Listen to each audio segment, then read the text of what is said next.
gentlemen, distinguished guests, welcome. Warm welcome to CESASC 61st Annual Convention. Thank you. Dear friends, family, and everyone, it is a thrilling night that we gather here today at CESASC's Grand Annual Event. And we are very honored to be the Masters of Ceremony tonight, standing here in front of so many brilliant talents. In case you wonder what CESASC stands for, which you shouldn't, CESASC stands for Chinese American Engineers and Scientists Association of Southern California. So we have a room full of engineers and scientists. But if you're not an engineer or scientist, or maybe even you're not that good at math, don't feel out of the place. Because CESASC has a very inclusive and wide stage for many people. So let me start with introducing my co-host tonight, this very artistic young lady, Kay Zhang Yue. Thank you. Kay studied International Comparative Studies at Duke University. She's a director, producer, and the talent management associate. Her filming and producing works have won multiple prizes in recent years, including the gold medalist of the 47th Student Academy Awards. Notably, Kay was also a recipient of CESAC's Lisa Lu Scholarship just 2 years ago, right here. Thank you. This is quite a homecoming event. Thank you. And please allow me to introduce Dr. Pan Xing, standing right next to me. Dr. Pan Xing is a graduate of Peking University School of Economics and received his PhD in Business Administration from University of Maryland in 2003. He has taught business undergraduates, MBA, EMBA, and PhD students at the University of Maryland, Indiana University, University of California, Claremont Universities, and China, and was named as one of the favorite professors of students of UC Riverside. Dr. Pan has been actively serving the community and is a former president of the Southern California Alumni Association of Peking University. Thank you, Kay. Thank you for the very nice introduction. We are very proud, once again, being the MCs tonight to present the CESASC Annual Convention. CESASC was founded 61 years ago. It is older than most of us in today's audience. The CESASC founders, forerunners, and successors have continued to carry the dedicated mission to serve the engineers and the scientists in Southern California for many, many years, and have created great impact to our broader community. We are all striving to make real and positive differences in this fast-changing world, especially after COVID. The theme of this year's convention, therefore, is innovation for a better world. Sounds cliche, but it is really what comes from the bottom of our heart. Our commitment to innovation and progress paves the way for our future generations. We indeed face many great problems and challenges these days. Well, it is said the solution to a problem is often found by thinking out of the box. And don't forget, as engineers and scientists, we don't just thinking out of the box. We're especially good at completely redesigning the box. So, get ready to innovate, collaborate, and make this world a better place. Make the world a better place. 60 years is nothing compared to the history of humanization. 60 years is such a long time, but this effort of multiple generations of people like you and me, how you devoted your time, money, and knowledge selflessly to keep the organization thriving and prosper is the only reason why we're gathering here tonight. So we really appreciate all the great work that the past board members and many volunteers of CESAC have done for the Southern California community.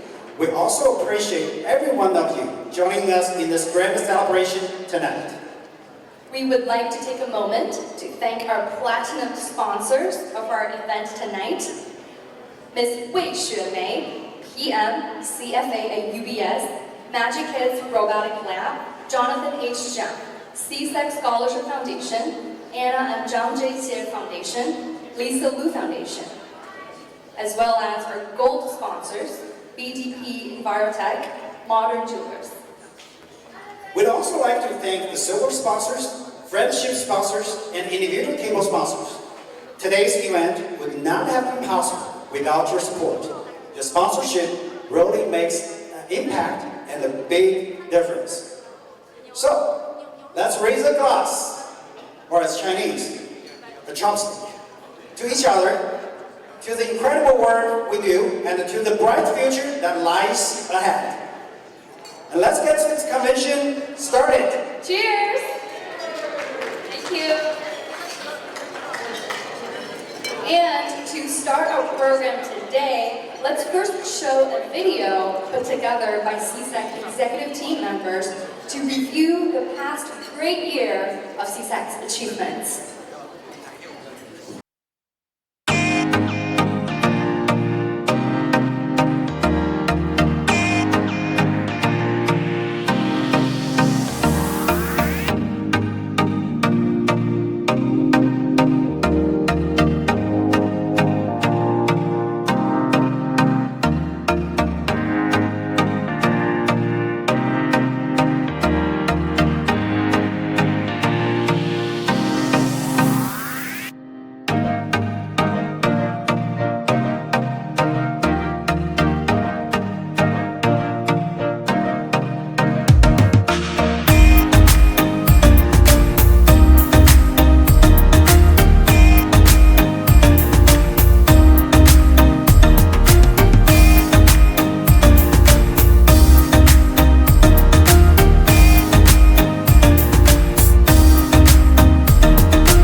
That is a very fast play of the video, a short couple minutes, that it contains like great efforts that was dedicated by CESAC's executive members, many volunteers again, and that required tremendous individual efforts and group coordinations. Next, we want to invite Mr. Guo Chengxi, the current president of CESAC, to address the welcome remarks. Terry. Welcome, Terry. Let's have the lights up, please. Thank you. Thank you, Dr. Pan. Thank you, Nguyen. So, dear friends and CESAC members, it's we're honored to have you here. Welcome to the 61st CESAC Annual Convention. And CESAC has walked past a fruitful history of 61 years. And we are stepping into a new era, carrying our legacy on our shoulders. This year we are choosing Innovation for a Better World as the theme of this year, which is hoping to share the ideas that will change the world in the future. And we hope this information that we're provided during this convention will be helping you understanding what's going on and having a good time in the future. So we started in case you missed our daytime program, we started our convention with a technical symposium using two of them, featuring biomedical engineering topics and also information technology. we have speakers talk about cloud computing, cloud metaverse, as well as all the biomedical aspects. And then we move on to an entrepreneurship and innovation program, where we have distinguished speakers talk about how entrepreneurship, how they use their experience in their expertise to build an enterprise. So, and we also have a career development forum that's co-hosted by me, and we hope to provide more value to the younger professionals and young students. All in all, I think CESAC is a platform for all our members to share ideas, to social, to communicate, and to better achieve our entrepreneurship endeavors and our career advancement. I hope this convention helped you in a step forward, and hope you can learn from the people that have come before us, and those who came and share their ideas with you. Thank you so much. Thank you, Terry. Thank you, Terry. Thank you, Terry. Don't go. I wanted to say thank you. Terry, don't go. I have to say, from the bottom of my heart, thank you to Terry for all of your dedication and your commitment to CESAC and for reviving and thriving our community. Thank you, Terry. And now, please join me to welcome our first keynote speaker, Dr. Zeng Fangang. Dr. Zeng Fangang is a professor and the director of the Center for Hearing Research at UC Irvine. He has phenomenal expertise in anatomy and neurobiology, biomedical engineering, cognitive science, and head and neck surgery. He's a leader in hearing science and technology, and he was elected an international member of the National Academy of Engineering. That is one of the highest honors of those in engineering and the technical fields. So, let's give them a warm welcome. Thanks. Well, thank you for the wonderful introduction. Happy April Fool's Day. And thank you, Terry and Jason, and Chinese American Engineer and Scientist Association, for the opportunity to spend this beautiful evening with you. I know there are a lot of things going on tonight. Anybody from San Diego? Right. I was on the 605 San Diego State. Yay! Buzzer beater. I beat Florida Atlantic University, and they're going to national championship on Monday. Congratulations on Aztecs and those from San Diego.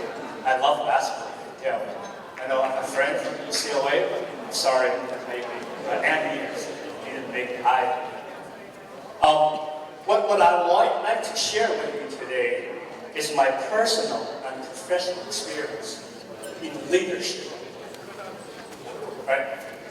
Most Asian Americans here were viewed as workers, work hard, and we don't get recognized at the top, especially when you move on your professional path. And there's well-documented evidence that even though we're overrepresented in science and technology, but if you look at the higher you go, the less difficulties we have. So what I want to share is some of the things I learned, and maybe not only apply to my own profession, but maybe you can think how you may apply to your own profession. All right? Let's get the big picture. We have to get the next slide, please. So I work at a university, and there's always these two extremes: basic research and translation or applied research. And if you look at what is basic research, for those who are in this business, it's easy. You're trying to discover new knowledge, right? Why the ball falls on Earth. And this is more like a discovery. But what means next slide, thank you. The translation of research, you got to translate these discoveries into products that benefit humans. Healthcare is very important. Now here's the next slide, appetizers. Since World War II, the scientific publication has exponentially exploded. We have a total of about 120 million papers. 120 million papers. One of every 3 Americans seems to have published a paper. And this is something from Nature just a month ago. What happened is, the things that matters, disruptive discovery, seems to get less as we have more publications. So what it means is we're doing boring stuff, right? And I'm not going to go into the details why this is happening. And maybe specialization is the problem. We're too specialized. We add a little bit to what we already know. That's why we need more interdisciplinary, right? Cross-disciplinary, multidisciplinary research. And that's the next topic. On the other hand, next slide, please. The translation is also hard. I'll just give you 2 numbers. 2016, the whole United States universities, they have about 650,000 patents filed. And you look at how many of them have actually become startups, 10%. And then you look at further down the street, how many of these startups actually made a commercial products. Well, the number is even smaller. It's less than 1%. 1%. Next slide. And also, we promised too much. This is a study done about 20 years ago. You look at all these top 100 publications from Science, Nature, Cell. They all promised will be very important, translative, and become something, help your health. Give them 5 years. I'm sorry, give them 20 years. If any of the promise will deliver actual projects, well, only 5 latents, only 1 hypertension becomes a successful product. So translation is also very hard, right? Next slide, please. So what does it take to do good research, to translate research into products? Well, think about this. I know I heard that there entrepreneurship, medical device, a lot of things going on today. But what does it take to not only discover, but to translate that discovery into something beneficial? Next slide, please. And I'll tell you some of the things that I've learned. I work with people who have hearing loss. If you know deafness, we call it invisible disability. You may or may not know it's the #1 birth defect. About every 1,000 babies who have hearing impairment, and it's also the #1 disability among veterans. This is very important. Out of all the risk factors we can prevent to either delay or prevent dementia, Alzheimer's disease, hearing loss is the #1 risk factor. So come to see me if you feel, if you not understand what's going on, talking to people nearby. I'm the expert here. But most importantly, hearing loss or deafness lower the quality of life. Next slide, please. Anybody recognize this person? Helen Keller, who is both deaf and blind. And she once said that blindness isolates me from objects, deafness isolates me from people. That's why we're here to communicate. Next slide. We're clear. Is there any way I can control my own click? Yeah, great, thank you. So, right now, there's only one medical device, called implants, that can treat deafness. And the person who did it, Dr. Bill House, who practiced in USC, not far away from here, a place where a house here is in. When he started this business, trying to develop this medical device, and his colleagues, or those who mainstream. Here's what they say. Shipman, chairman of Yale University at Harvard University said, autology means youth operation, but this is not it. Another famous physiologist from Germany said, from a physiological point of view, cochlear implants would not work. Or Holly Lane, famous linguist, said cochlear implants are bad medicine. Now, this is the thing about you're trying to be disruptive, you're trying to be innovative. It means that what you have to go through, you have to challenge authorities. And most of the time, the authorities will disagree with what you said and disapprove what you do. But he persisted. He got the first FDA cochlear implant, and right now it's over 1 million users working around, and 50% of them are adult users.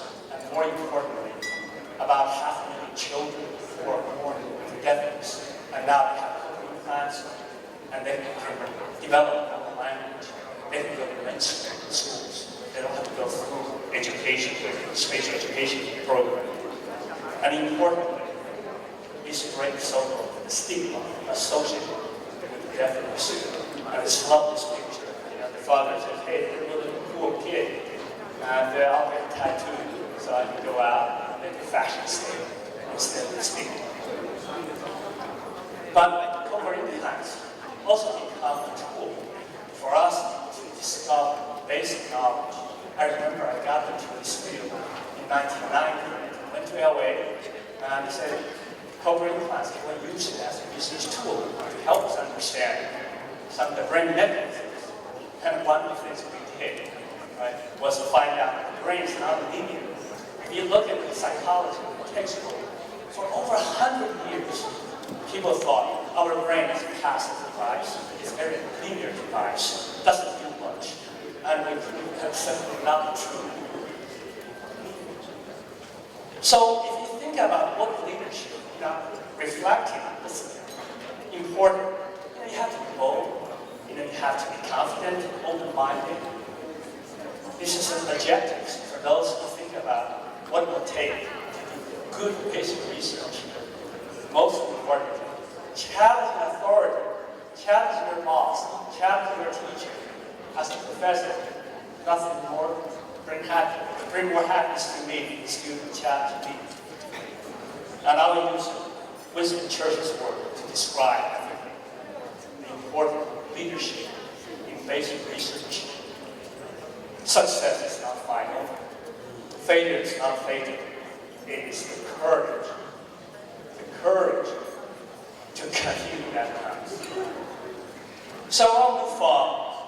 When we try to do translational research, so we got a very good method device for cochlear implants that can treat hearing loss. And I was there in the mid-90s, and I went back to China. China is the most hearing impaired people, 27 million hearing impaired people. And I said, why, there's nobody there to use it. It's really expensive. How expensive? The device itself, about $50,000 US, not counting surgery. And one reason for that was there's one dominant player in the industry for cochlear from Australia. Even though we have more patients who got cochlear implant, more volume, the price does not drop. And this is only happen when you have one dominant player, because monopoly. So, I thought, if we want to introduce this device to developing countries, like this child in Sub-Sahara place in Africa, their annual family income, $500. $500. If they want to purchase one cochlear implant, it will take them 100 years. 100 years, you don't have to buy new clothes. They can afford one cochlear implant. And that's totally impossible. So they would say, hey, anyway, we can break this monopoly. So we try to develop a new product. And it took me a couple of times. The first time failed, the second time we succeeded. And this is something that I will share with leadership that needed to translate research into a product. It's not courage, you need that, but you have to think about safety over innovation, effectiveness over innovation, reliability over innovation. We heard the story often. I can try 100 times. If it works one time, I call that success in basic research. Imagine you're developing a medical device like a pacemaker. You better be 100%. If not 100%, 99.99999%. That got to be safe and effective. You know, it took us 3 years and $30 million. We got a problem. And we went to clinical trial. And we implanted 60 patients across China, a lot of them from very remote places like Xinjiang and CESASC. And we followed them for 3 years. And here's what we discovered. The y-axis is the percent of sentence speech they can understand. Before the cobra implantation, they got nothing. It took them about 6 months to a year. They can understand 70, 80, or 90% of speech. That will allow them to carry on the conversation on telephone and also develop language for children. And what I'm most proud of is we have a product price of cobra implant down. Before we got into the market, the cobra implants was about $50,000. And for Chinese government program, the purchase $1 billion. The unit price was about $40,000 in 2010. When we introduced our product, we forced the price coming down to 1/10. And what that means is 10 years ago, the government spent $40,000, one child benefit, now it's 10 of them benefit. So when I think about what it takes to translate research into product, it's very different set of skills. Very different set of skills. And it's easy. The most important thing, you've got to know your end users, your customers. You have to control the cost and do it on time. And I'll use the most perhaps successful business to describe what it takes to translate research into product. Steve Jobs said, to turn interesting ideas into a company, it requires not innovation, discipline. So that's what's important, I think, in leadership. And why all of this matters? So I'll conclude my talk by bringing you another third important leadership attribute, which is what matters to help people. I'll tell you a couple stories. Local happened in California. Second side is a company trying to restore hearing to blind people. And they raised about $150 million and went to public, implanted about 500 patients. But they couldn't sustain the business. Went to bankruptcy last year and another 500 users helped us. And this is a headline story. 7 side, 11 users in the dark again.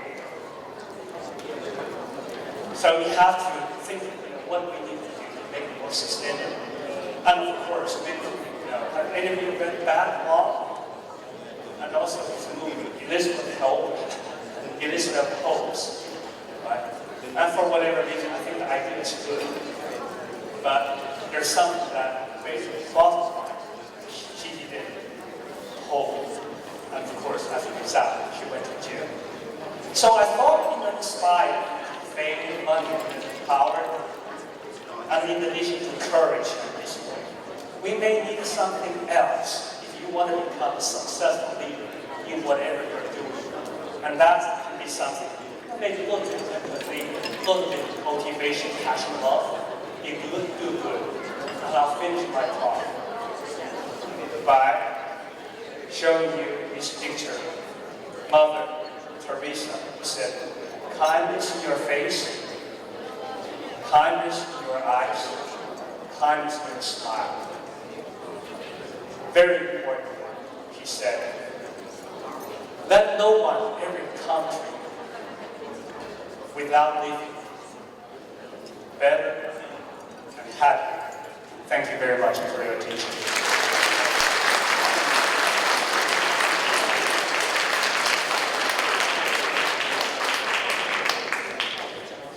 Thank you so much, Dr. Zhou, for the inspirational speech.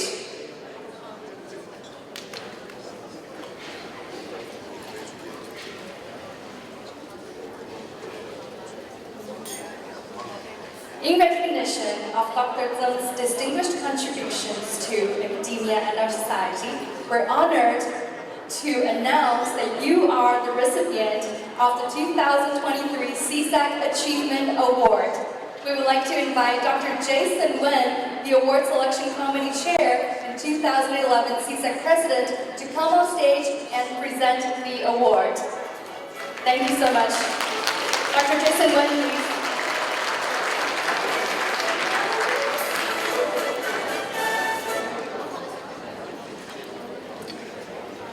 It's my great honor to introduce Dr.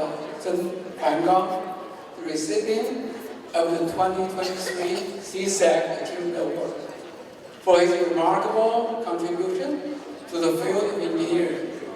You just heard, translational, such an important thing. Dr. Zheng is a professor, let me try his word, autophagonology, and a biomedical engineer, and the director of the UC Irvine Center for Hearing Research. Dr. Zheng is being recognized for developing better treatments for hearing loss and tinnitus, and for fostering inclusiveness in the engineering profession. He has received numerous awards and distinctions, as you can see from the slide. Next slide. Next slide. Among them, he is the fellow of American Institute for Medical and Biological Engineering, and also the AEEE fellow, that's the largest technical association in the world. He's a fellow. Also newly elected as a member of the National Academy of Engineering, often viewed as the highest professional honor and the lifetime achievement as an engineer. Dr. Zheng's innovative research has led to the creation of groundbreaking technology that have improved life of millions of people worldwide. He has also been a dedicated educator, mentoring, and inspiring the next generation of scientists and engineers. Dr. Zheng received his bachelor's degree from the University of Science and Technology in China, 中国科学技术大学, master's degree from Academia Sinica in Shanghai, Shanghai Shengli School, and a doctorate degree from Syracuse University in New York. The CESASC Achievement Award is a well-observed recognition of Dr. Zheng's outstanding achievement and contributions. His dedication and passion for science and technology have made a significant impact on the field and have inspired many others. Congratulations, Dr. Zheng.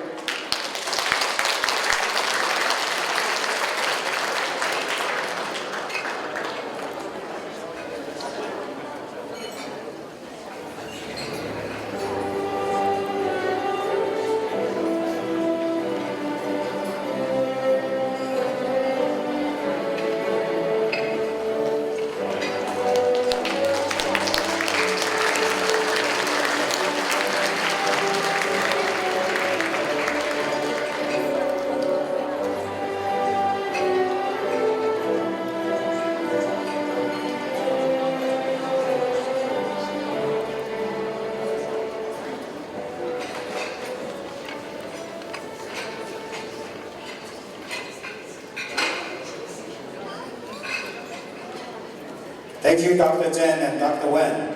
Thank you for sharing the greatest work that is available.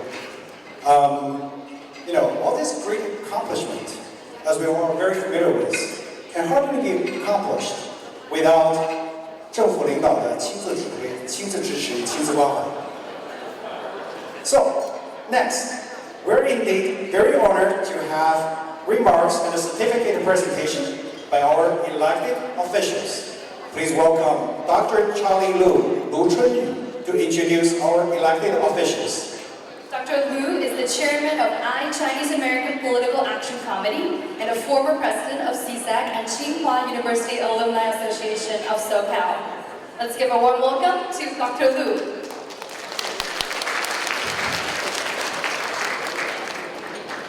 Thank you. Thank you, everyone. Good evening. CESAC won't be this successful without strong support from the community. We are honored to have our political officials to come here to appreciate the work CESAC leaders have done to us. First, let's welcome representative of State Assembly microphone of 49th District. Ready, please.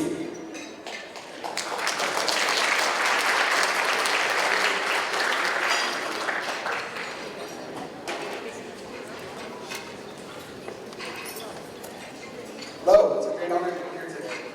My name is Renee Romero. I'm here on behalf of Assembly Member Mike Vaughn. The Assembly member sends his warm regards. Unfortunately, he isn't here today. He's away on a delegation.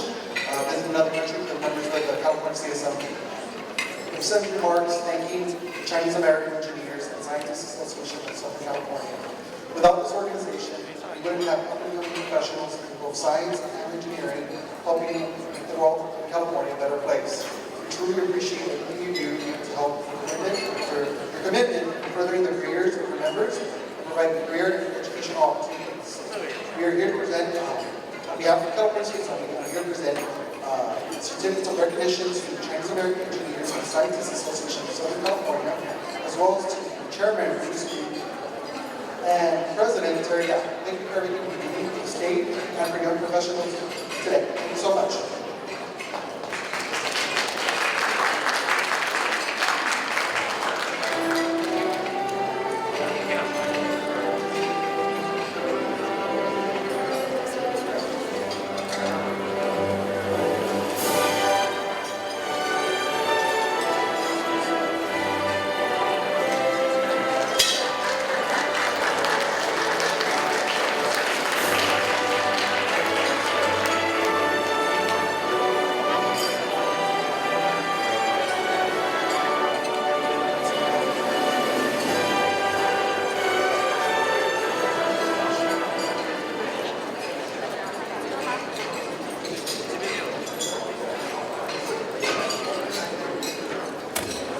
CESAC has a lot of scientists, engineers. We are all leaders in science, technology, in business. However, one of us, the scientists, engineers, penetrate to community service, become public officials. One of us, the permanent member of CESAC, become the first mayor of this city, San Gabriel, who graduated from Chinese University. Let's welcome one of us, our permanent member, Tao Yining, former mayor of San Gabriel.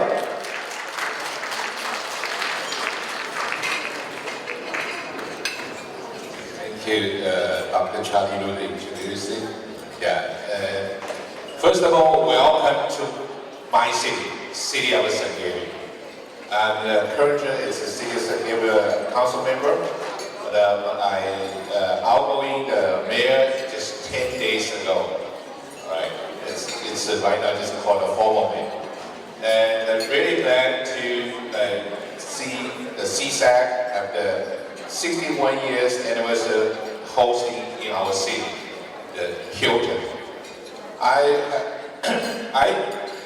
joined the CESAC, like just volunteer 20 years ago, like 2000 that time, just like a normal volunteer. And on your pre-president is our alumni, Jiaotong University alumni, it's Charles Wang. That time, actually, continues the 2 years, I do the reception outside too. So when I saw your reception today, bring me a lot of memory. And when the CESAC president, the previous president from the Beijing University, it's Si Zhang. Okay, so that time I'm his PR person for hosting a press conference. But that time I'm living in Murray Park, so mostly in the Murray Park at the press conference. So I really like CESAC. It founded also my alumni association here, Harry Chi too. Okay. So current president of my alumni association too, Harry Moore. Okay. And Dr. Charlie Lu and Dr. Bruce Lee, we also have the community service for the alumni association. We have a lot of co-working together. So I know the CESAC is from the engineer. I'm a computer engineer too, but we want to serve the community. Like our Jiao Tong University, the slogan, it's 饮水思源, from community, return to the community. The same thing where I do the elect officer, it's my purpose, also same thing, it's one from the community to return the community. We are not just an engineer, community gives to us a lot of opportunity, like current, we just listened to the keynote speech Dr. Zhen regarding that. Actually, I really appreciate 20 years ago for engineer, we just talking about technology, just talking about basic hardware, software. We don't have chance to talk about the brain search, the AI search. That's totally different. That time, even we have the mind, the computer, its capabilities cannot realize that these things we can do research. But right now, 20 years later, so it's a tremendous difference. Actually, this year, I'm graduated at Shanghai University, it's 40 years. So science is a tremendous growth so fast. So I really appreciate you providing this kind of service. Sorry, I didn't speak too much, but I just want to appreciate, I have my heart. I love the CESAC, so that's why I'm a life member for the CESAC too. So City of San Gabriel have the appreciation for our current President Terry Moore and Chairperson Bruce Lee.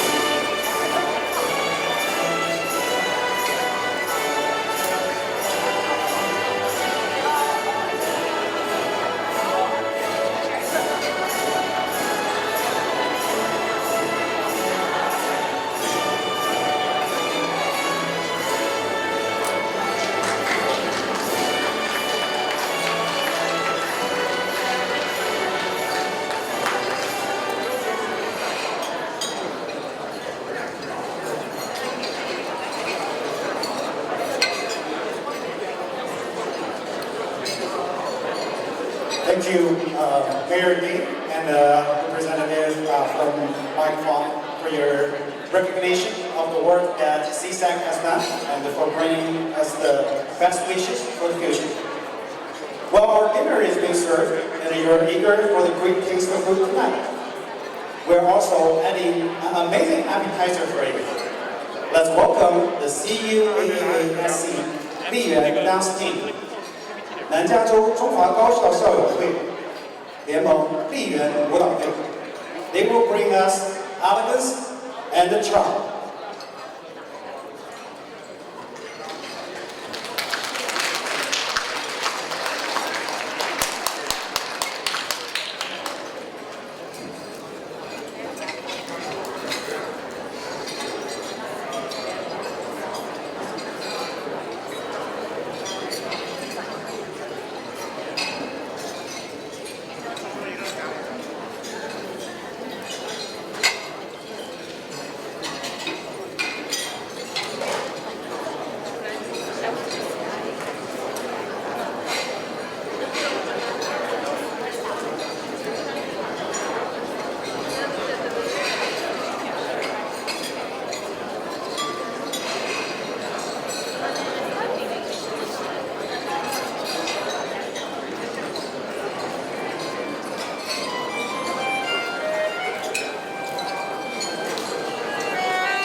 期待一阵阵红衣绸缎刚好经过，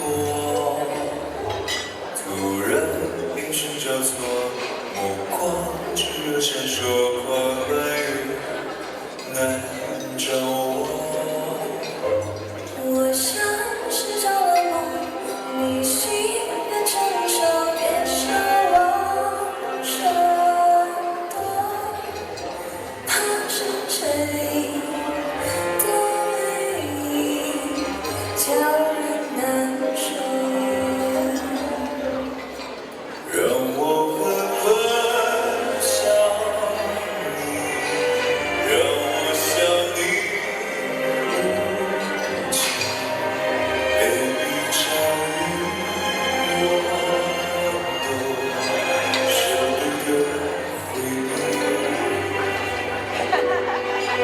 让我狠狠想你，让这一刻暂停，都怪这花样年华太刺激。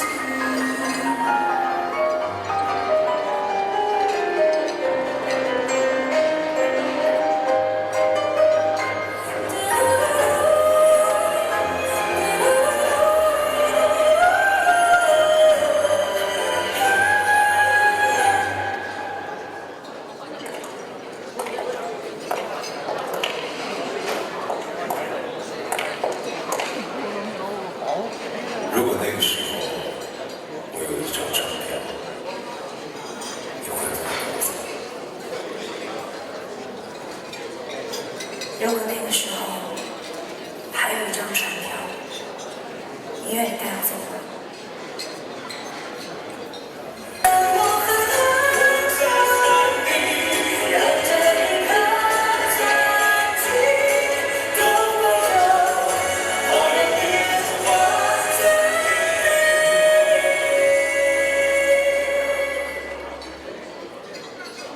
都怪这花样年华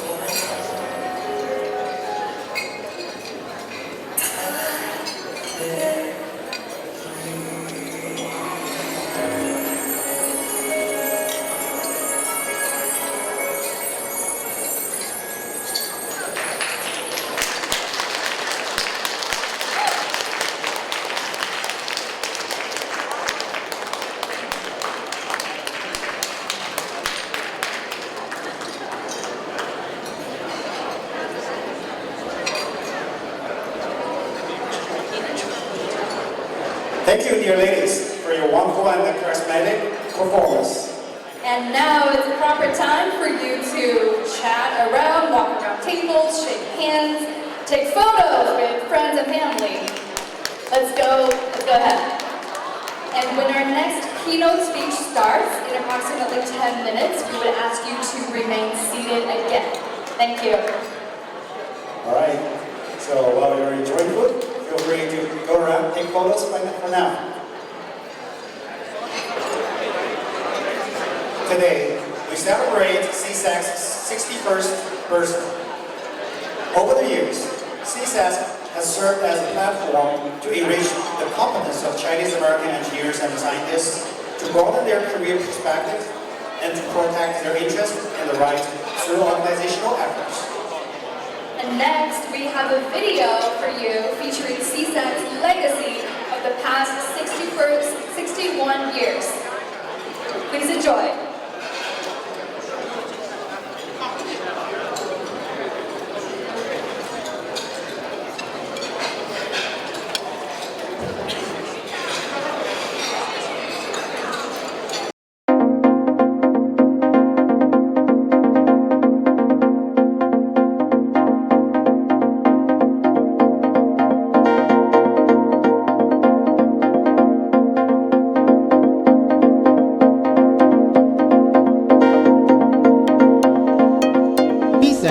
Is the result of one man's vision, Henry Chi, to unite the Chinese-American engineers and scientists of Southern California.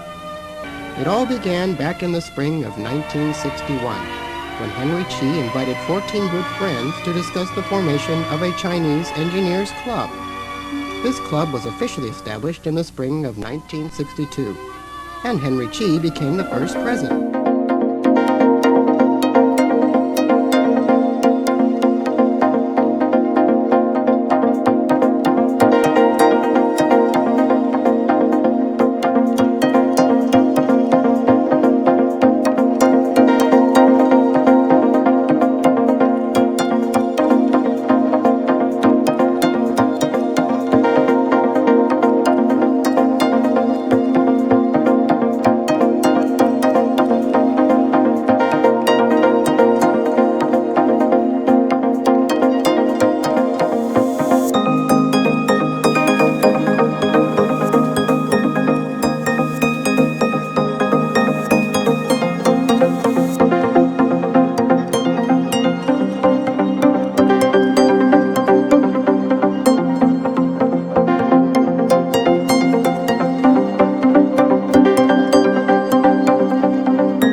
yourself and have a broad dream.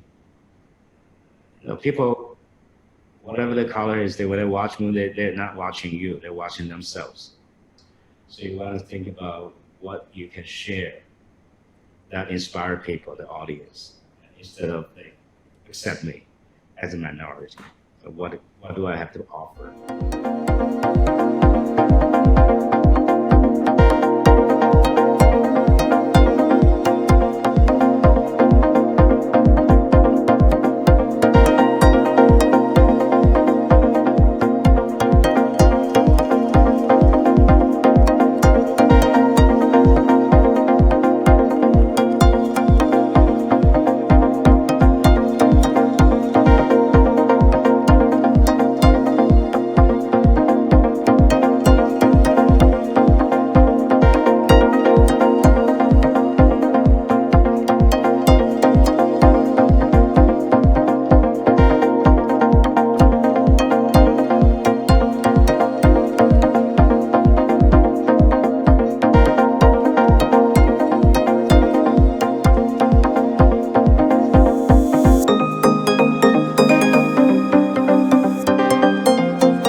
Absolutely wonderful to review this spectacular 61 years of CESASC history. Now we'd like to invite all of the former and current CESASC presidents to come to the stage for a group photo.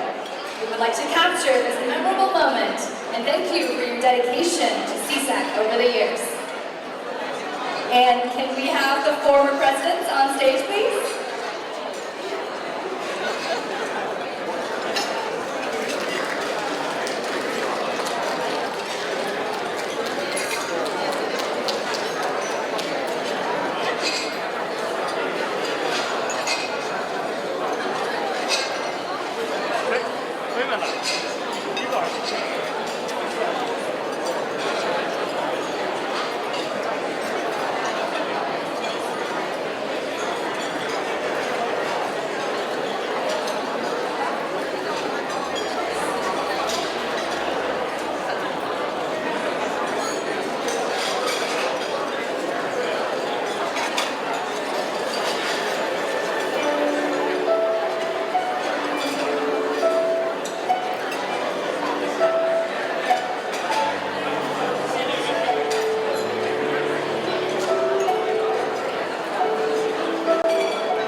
Good evening.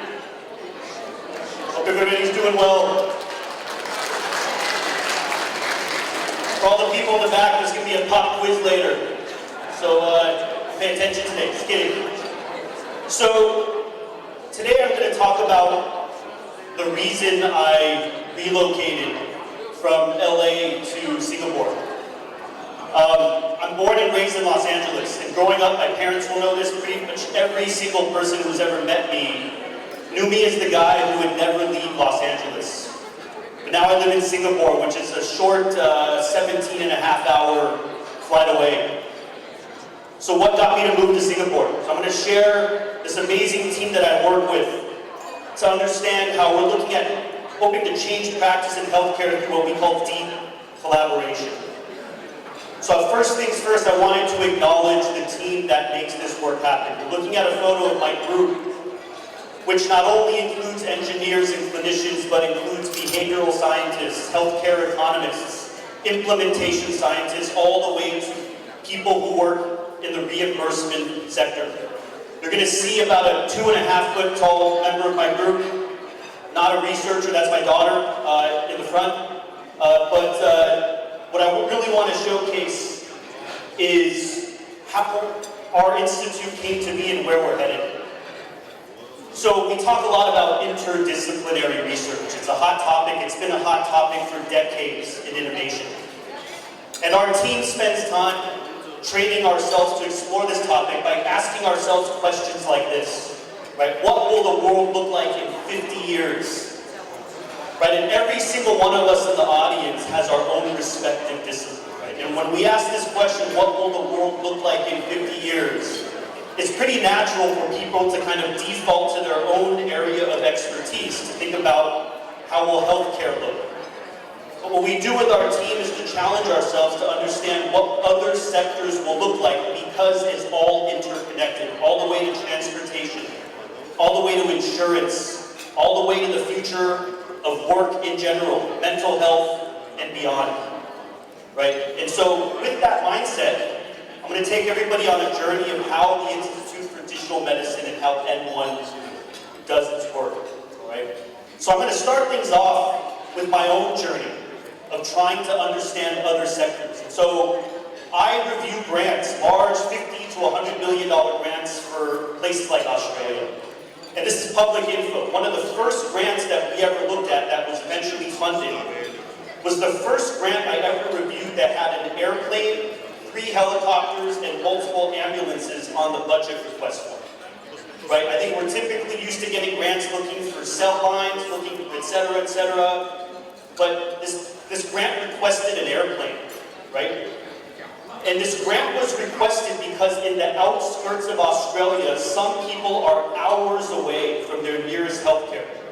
And when strokes happen, and you look at that golden hour, the ability to help people faster will save lives, but will also reduce healthcare burden for the country.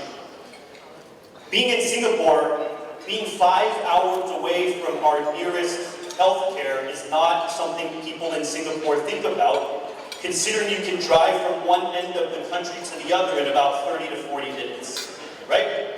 And so I use this as a use case for our medical students, for our business students, for our engineers who want to innovate and develop innovations that will impact on a global scale, because we cannot have them only think from the mindset of what we're doing in Singapore, right? And so using that in mind, I tell people that given the popularity and the importance of interdisciplinary research, getting different disciplines together is easy, actually. Okay, some of you may disagree, but frankly, putting different disciplines in a room, that's easy. But achieving deep collaboration, where beyond the languages of the different disciplines, but looking at the incentives that drive different disciplines, the outcomes that different disciplines need to achieve to be established in their field, that's extraordinarily hard. Right, so I'm just going to go over a couple of use cases today for how we define our metrics for healthcare innovation. Right, so 2 very popular words. We've heard it today as well in the earlier session with the mentors and the mentees. Is translation and impact, right? These are 2 widely used terms not only in healthcare, right, but in other sectors as well. So when I set up the Institute for Digital Medicine, we wanted to start off by defining what impact meant to us, right? So the National Academy of Medicine in the United States defines impact and translation using this T scale, right? With T0 being cells, tissues, and animals, right? T1 meaning you reach human, T2 clinical, large scale, and eventually changing practice. And of course, companies will often typically aim for T4, but within the walls of the Institute for Digital Medicine, we set up a goal to make sure that we could bring in-house innovation to patients at scale prior to spin-out, so that we could achieve a level of validation that would be patient-centered, to make sure that we could actually have clinical data prior to spin-out. And so did we get there? I'm not going to go over this in detail, but since we set up the Institute for Digital Medicine, it's actually outdated now. We have over 16 first-in-kind clinical trials underway. Right? 16. These are all interventional trials. We just had this independently assessed about 2 months ago. This is indeed a first-in-kind portfolio, addressing indications from optimizing patient dose selection for oncology, patient clinical decision support to infectious diseases, digital therapeutics, and beyond. The next question is, how did we get there? Right? When we set up the Institute, I wanted to note that my deputy director, immediately to my left, he's a surgeon, he's a practicing surgeon. He's actually doing surgery right now, I just messaged him. But he also built the AI backbone for our healthcare system in our cluster that has gone live, right? That level of expertise coupled with the Institute has led to unprecedented outcomes. If you look at our ideation board, this is relatively common. We have clinicians, we have engineers, we have cognitive neuroscientists, clinicians and beyond. If you look at the other sector, which is the implementation side, the very first hire I made into the Institute is not an academic. We retained an executive search firm and hired somebody from the insurance sector. Why? Because we wanted to make sure that the programs that we launched had the possibility up front of impacting patients at scale to achieve true adoption. Beyond that, we have an amazing team of behavioral scientists, implementation scientists. We also have executives from companies like Roche, who are themselves clinicians attached to the Institute. They come to us to learn about digital. We bring them in to learn how to run large-scale clinical trials that will bring innovation to patients. The next section of the talk is what I call no way. When I say no way, it's when we first introduced some of these innovations to the clinical community, those are the two words that we got. Right? And you know, that's understandable. Right? When we develop our innovations, as engineers, it is not reasonable to assume that everything we create is the greatest technology on the face of the earth. And quite frankly, oftentimes that's what happens, right? We need to think from the perspective of the user, and the user is not always the patient. The user can be the doctor, the user can be the nurse, can be the pharmacist, can be allied health, or it can be the entire workflow, right? And so we understood that outcome until we started generating data. What you're looking at here is a patient in Singapore, who had failed 6 lines of therapy. This patient was about 1 week away from hospice care, T-cell lymphoma. They failed everything, including immunotherapy. We got a sample of their blood. It took about 4 days, ran an optimization exercise with our AI platform, recommended an unconventional treatment. And this regimen, after given to the patient, again, it took years to achieve the trust, the clearances, the ethics approvals. The patient immediately had a complete response, made it to transplant, and ultimately achieved remission. All right. This is a case where a patient was a week away from hospice, reaching remission. Now we've got over 100 plus, 200 plus. We're having multiple patients on these trials with exceptional outcomes. Right? This patient here was told they would no longer tolerate any more chemotherapy. Every dose of chemo they got, they were admitted back into the hospital with acute liver failure. Using our approach, we reduced the dose of an off-label drug, gave them half the dose of what doctors thought they would need, ended up getting a response, and on the far right, we started running economics of this. At getting the lower dose, at not being readmitted, we were saving this patient tens of thousands of dollars, but getting a better outcome. This does not include us saving the healthcare system funding by not needing the readmission. So imagine that, spending less to get a better outcome. Right? Final example here. This is a more profound outcome. These were patients that were not responding to chemo. Second line. Quite common, in fact. What do? You keep moving on to additional lines of therapy until you reach end of line. Using this approach and calibrating these patients by giving them reduced doses, we flipped non-responders into responders. But I will be cautious in that our goal is not to go in and low dose every cancer patient. That is not the goal. The goal is to use this approach to allow each patient to experience a broader range of these doses so that we can find more responders. I will tell you that most patients still do need the clinically expected doses for their chemo, but we've shown time and time again that there are patients that appear to not respond to chemo, but at better doses that are right for them can respond. We presented this at ASCO, the major clinical oncology meeting last summer. This coming summer, we'll be giving a talk about this at ASCO. First time in US history that an interventional technology developed in-house will be at a podium at ASCO, a milestone for both engineering and medicine. As we all know, we're still in the middle of a pandemic.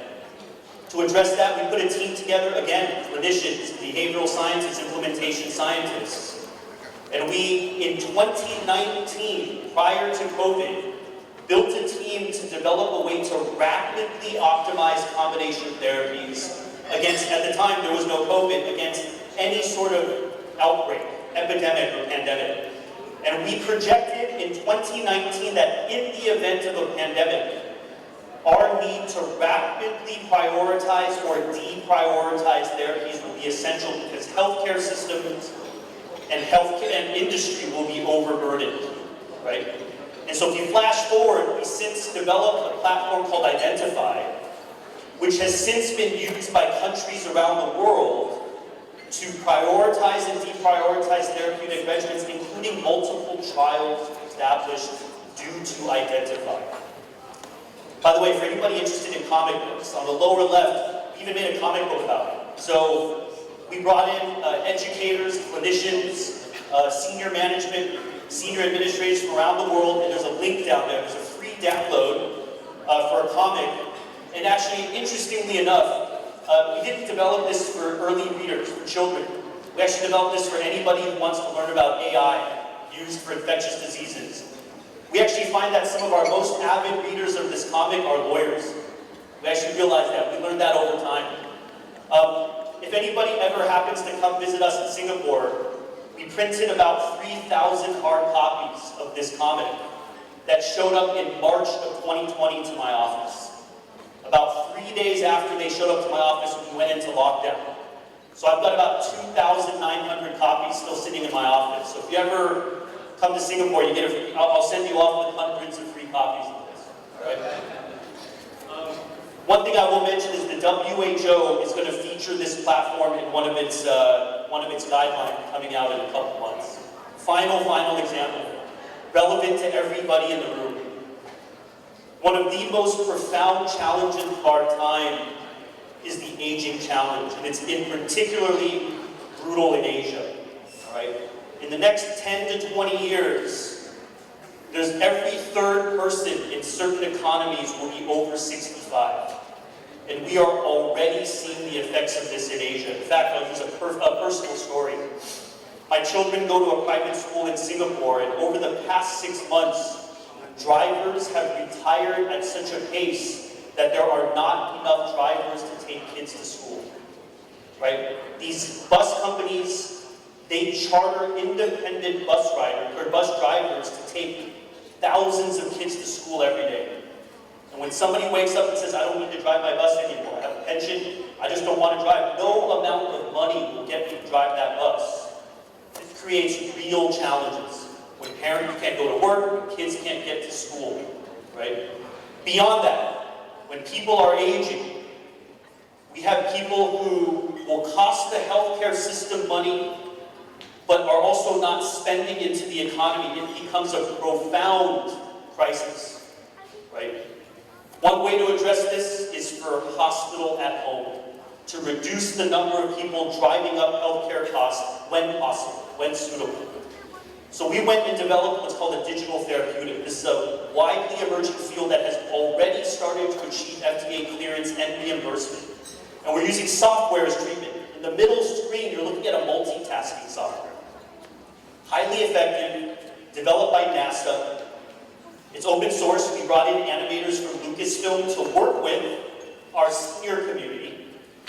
And what they did is the difference. What they did was we started having seniors play this game at home. We started having healthy subjects play this game at home. We're also having brain cancer patients. We have a funded trial to have brain cancer patients play this independently at home.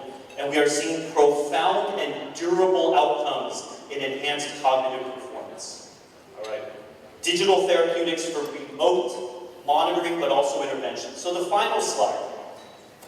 I talked a lot about healthcare, digital healthcare, treating cancer patients. We talked about optimizing combinations and doses to suppress COVID, to suppress cancer. Can we optimize combinations to go the other direction? Another profound crisis for the planet is food security. All right.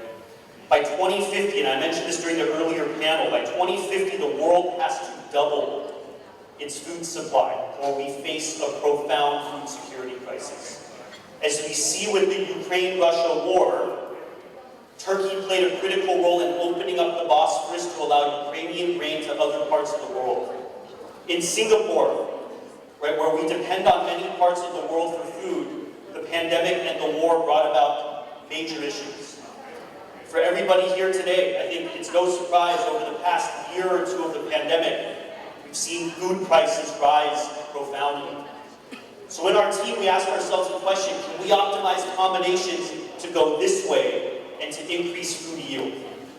So we took our platform and we ran a simple experiment growing spinach.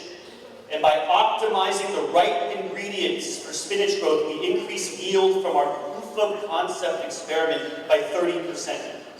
But you know what? Increasing yield alone doesn't matter. If the nutrition content changes, that's what matters. And so using our approach, we showed through an independent outside lab that by using less ingredients, we can increase the yield by 30% with no impact on the nutritional content of the food. We have since taken this combination, validated it on other types of produce, increasing some yields by over 200%. All right, healthcare matters, but so does nutrition, so that with the right nutrition delivered all over the world, we can hopefully create less patients over time. All right. Final thing I'll mention is that, as I mentioned at the beginning of my talk, I'm a short 17.5-hour flight away from everybody. All right. So communicating what we do to the rest of the world matters. So I currently co-chair a WHO committee on the regulation of AI for health. Right? In a couple months, we will release some guidances. And I've had the privilege to work with regulatory agencies from around the world, including FDA, on hopefully accelerating more AI healthcare solutions to patients. On the bottom, I recently had a chance to address the One Health Congress in Singapore, alongside WHO Director General and others from Wellcome Trust, etc., to start thinking about how we can reformulate new policy to accelerate interventions, not only for healthcare, but for food security and other matters to the world at scale. And finally, we're proud to announce that, my team, in advancing 16+ trials to people, we want more institutes around the world to be able to do the same. And so we authored a book called Medicine Without Meds. This book is not a traditional academic textbook. In fact, there's no data in this book. So for the non-scientists and engineers, actually this book's a lot of fun.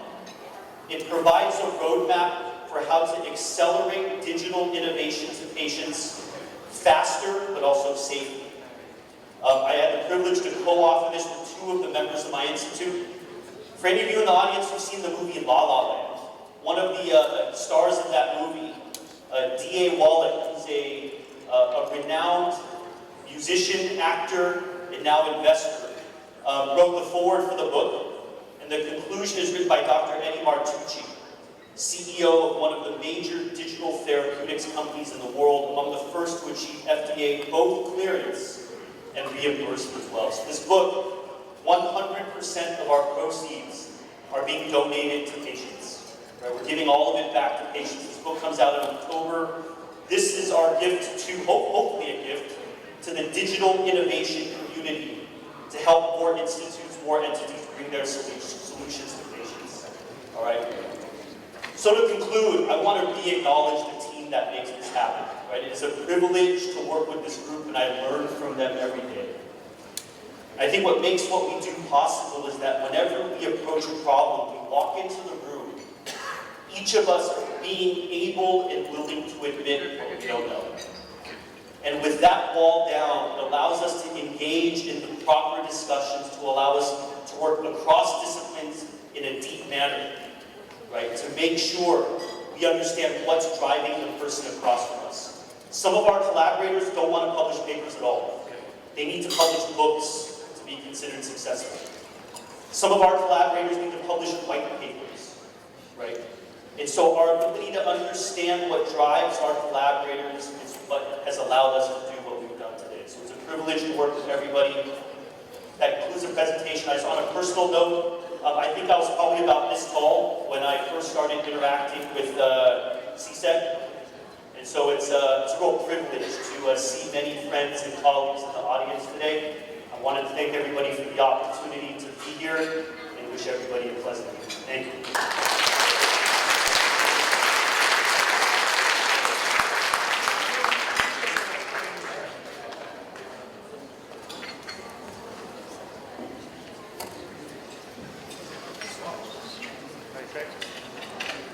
Thank you, Dr. Hall, for a very fantastic talk, and also, again, welcome back home.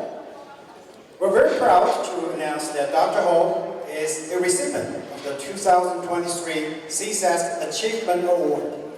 We'd like to invite Dr. Yue Rong, YR, to come on stage to present this important recognition. Dr. Yue Rong is the CESASC Award Selection Committee member and also 2015 CESASC President. Please.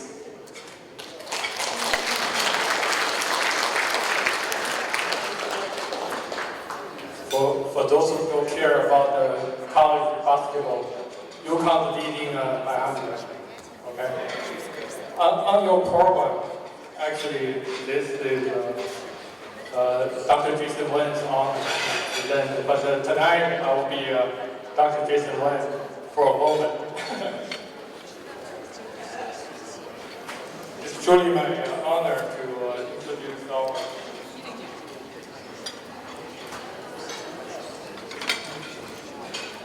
Truly my honor and pleasure to introduce tonight's keynote speakers and also Dr. Ding Ho. Professor Ding Ho is currently a director of the Institute for Digital Medicine at the National University of Singapore. He also previously taught at UCLA and Northwestern University. Professor Ho's research has been to develop artificial intelligence, as we have heard, for a broad spectrum of indications from oncology, digital therapeutics, and infection disease, and he talked about a little bit. Professor Ho is elected fellow of the U.S. National Academy of Inventors, and he has a long list of affiliations, and only choose another one. Royal Society of Chemistry, also he's a fellow. Dr. Ho received his Bachelor's of Science, Master of Science, and the PhD, all from UCLA. Truly good. And also my alum. Congratulations.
Next up, we would like to introduce Ms. Christine Chung Yong. Christine is the daughter of the 1999 CESAC President, William Chung, and she's also a CESAC Scholarship recipient in 1993. She graduated from UC Berkeley and UCLA with high honors in the field of business. She currently serves as a senior marketing manager for Oracle NetSuite. After William passed away last July, Christine worked with CESAC Scholarship Foundation to set up the William Chung Memorial Scholarship, hoping to pass on William's legacy in generations to come. Now let's give a warm welcome to Christine Chung Yong. And we would also like to present a video that she has prepared for us.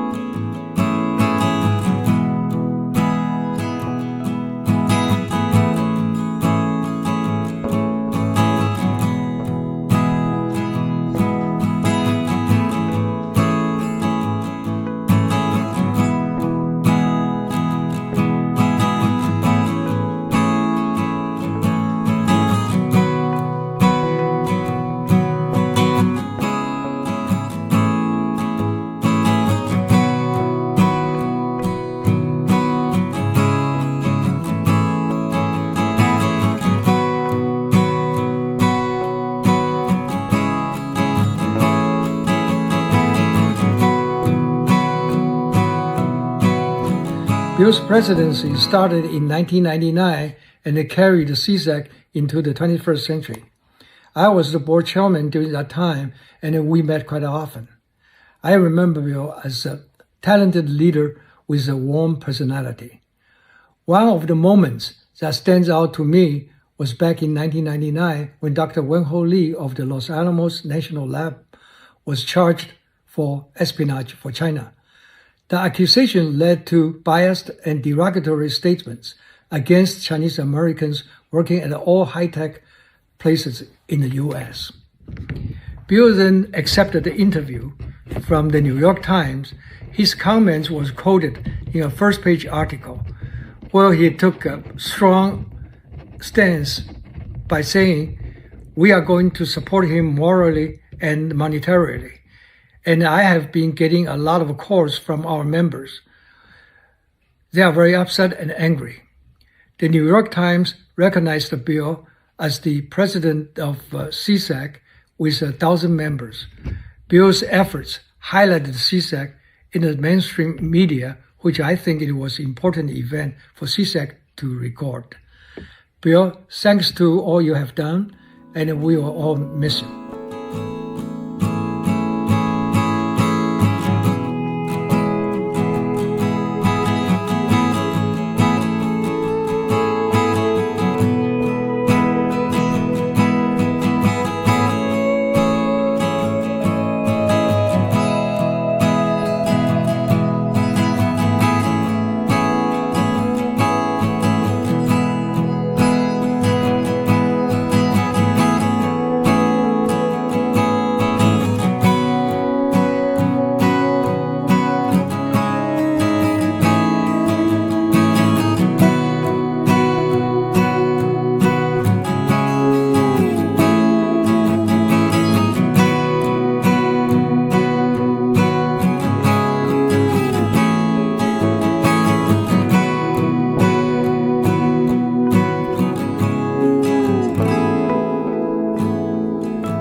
Like Dr. Ho, I've been coming to these CESAC conventions since I was a very young girl.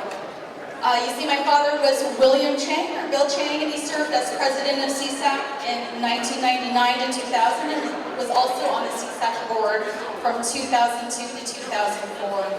My father truly enjoyed helping others, especially other Chinese engineers and scientists. He served on the executive committee for not only CESAC, but also other Chinese organizations throughout his life. And in his retirement, worked for a nonprofit organization, helping recent immigrants start their own businesses. He did this even after he turned 90 years old. I have to say, I really hope I'm not still going to work when I'm in my 90s. But for my father, this is what brought him joy and fulfillment. But it wasn't just about helping others, he also thrived in the social aspect of these organizations. He wanted to build a community and a professional network. I'm happy to see many of his friends he made with CESAC here today. The friends he made in CESAC really became lifelong friends of his, and I hope all of the CESAC members here will also find lifelong friends of the organization. Thank you, CESAC, for being an integral part of my father's life. I know he would have been happy to join the party here today, and I look forward to giving out the scholarship in my father's name a little bit later.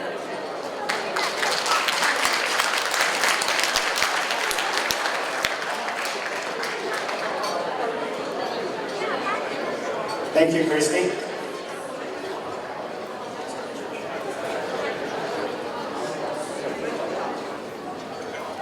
Wonderful stories about the legacy, as we have heard multiple times already, and that continues. CESAC has given out scholarship to Chinese American students every year since 1985. Next, we're excited to have the 2023 Student Awards presentations. We're honored to start with this year's scholarship award ceremony with another distinguished speaker, Dr. Linda Liao Minfei博士. She has her MD degree from Stanford in 1981, MBA from UCLA. She is a chair professor, chair and executive medical director at the Department of Neurosurgery at UCLA. Dr. Linda Liao was the 1986 CESASC Scholarship recipient when she was an undergrad student at Brown University, and she is also 2006 CESASC Achievement Awardee. She will share with us her journey with CESASC. Let's give her a warm welcome.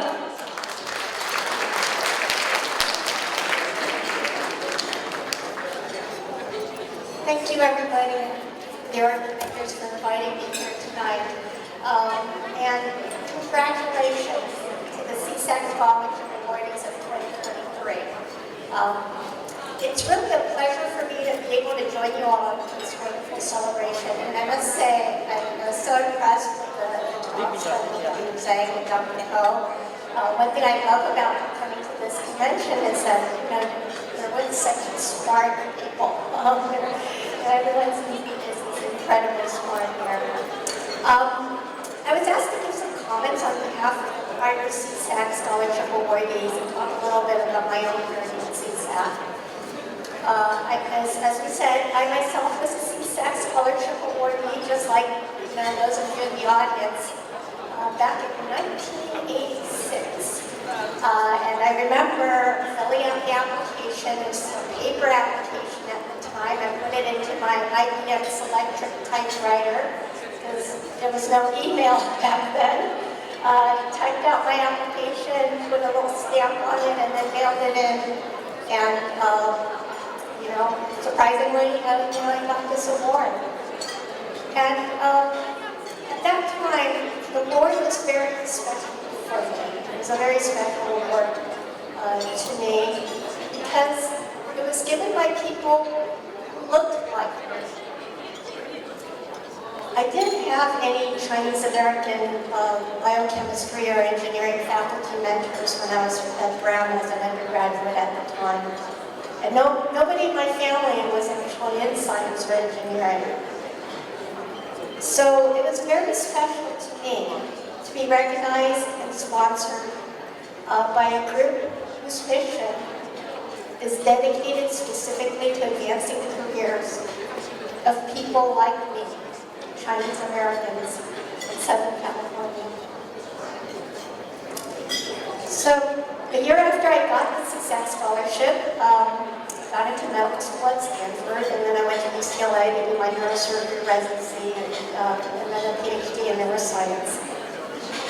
And became a faculty member at UCLA, and I've kind of been there ever since. It's been 25 years now, and now, looking back at it, it's been a wonderful journey. And in 2006, 20 years after I got my undergraduate CESASC scholarship, as was mentioned, I was honored with being awarded the CESASC Achievement Award, which was absolutely amazing. And the reason it was amazing was because it was such an honor for me to know that the scientists and engineers in this community, in the CESASC community, was following my career for 20 years. And that mentorship and career support throughout that time really was very meaningful, and I think helped inspire what I do today. And now, after a 37-year journey with CESASC, I was very young when I first started in this organization. Not quite as young as Dean, I was that small. But after 37 years, I am thrilled to be able to be here to help honor and congratulate the next generation of CESASC Scholarship Awardees. You, the young people who have achieved this honor, are the future of our field and of our organization. Given all of your accomplishments to date, and I read what all of you have done, and it's just, amazing. I mean, you're so accomplished, much more so than we were 40 years ago. But given all of that, I am sure that you will all do wonderful and amazing things with your careers in the years to come. And I can't wait to hear about how all of you, individually and collectively, will have changed the world 20 years from now. Congratulations, everybody.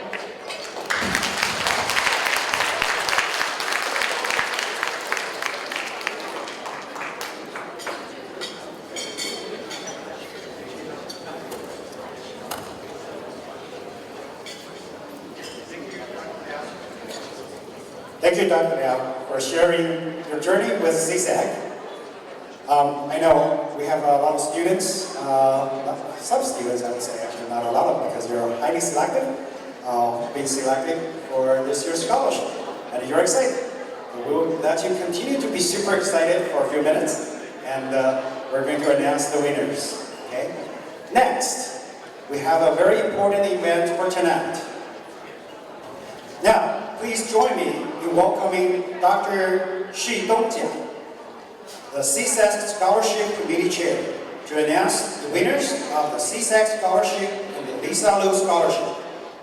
Dr. Xu Dongjia is Associate Dean and Professor of College of Engineering and Computer Science at CSU Northridge.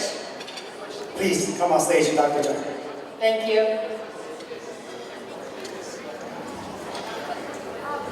Good evening, everybody.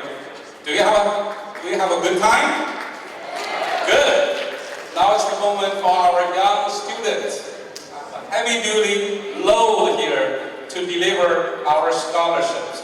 Also, I'm the billionaire representing CESAC to deliver the checks. So now is the time for me to do it. I'm the chair of the CESAC Scholarship Committee. Along with me, I would like to ask Dr. Yu Wu come down here on the stage. I would like to ask Kenny Wang on the stage. I would like to ask Jinxing Li on the stage to help me to deliver the heavy-duty scholarship. Come down.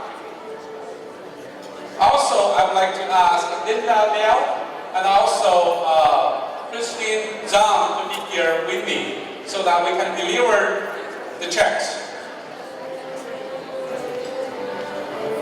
We have so many applicants, for the scholarships. After review by a committee, we gave 10 scholarships to students who applied for CSUN General Scholarships. We also gave 4 scholarships, Linda Liu scholarships, to the students. Let's do it one by one. The first one is the recipient from, let's say, Caltech. His name is Xin Hong Chen. Can you come down to the stage?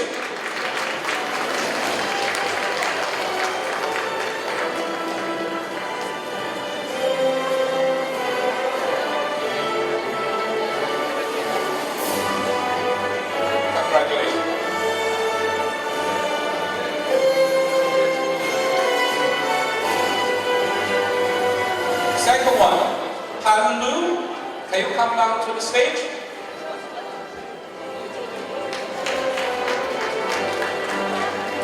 Congratulations. Awesome.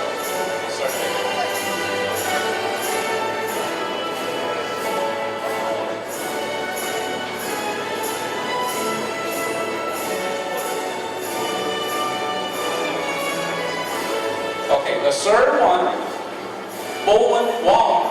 Can you come down to the stage?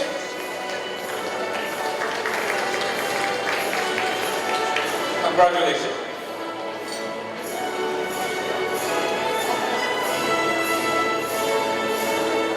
The next one, Cameron Wong. Can you come down to the stage? Congratulations.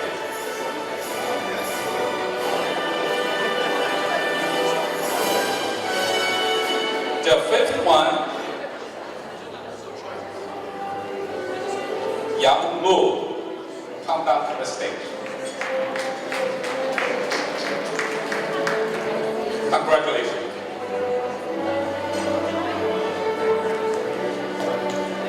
The next one is a beautiful lady, girl, Andre Chen, come down.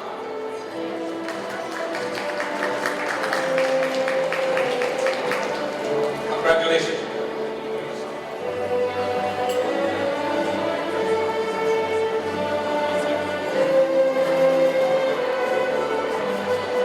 The next one, Johnny Young, come down. Congratulations. Nice meeting you.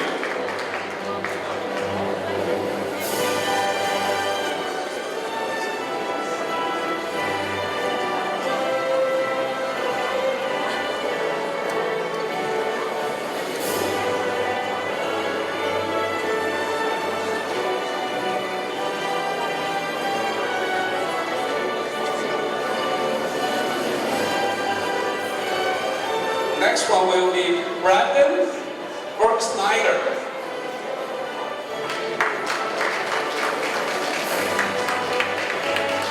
Congratulations. Your father.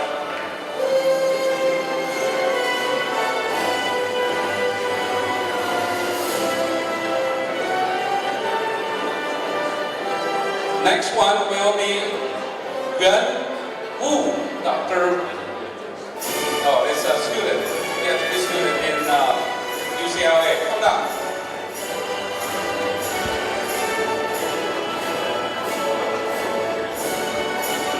Congratulations.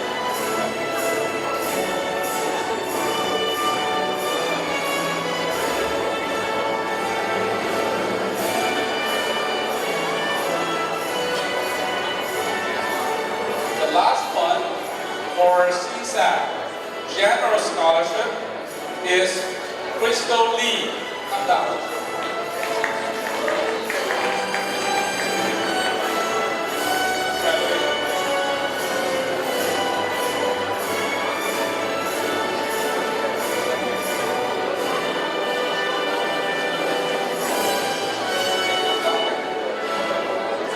Okay, can you go up in front?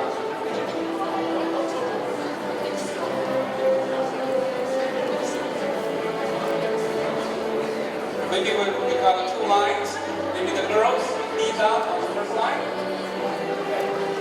Girls in the first line. Lead down. Okay, good. So keep going here.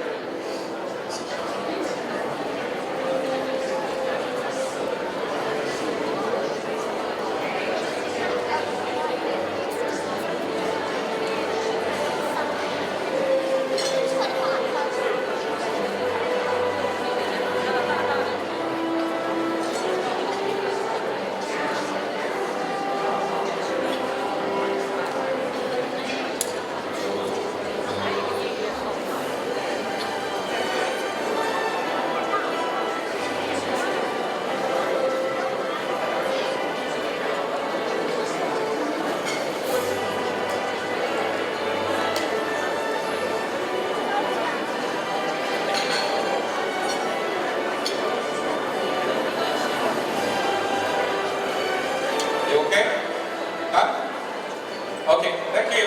Okay, all of the recipients can go down. Oh, all of the committee members stay. They have another groups coming. Congratulations.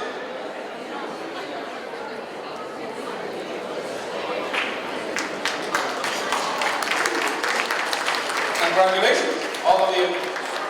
We still have 4 recipients coming for Lisa Lu's scholarships. Let me go one by one. First one, Zhongyu Wang. Can you come down here? Congratulations.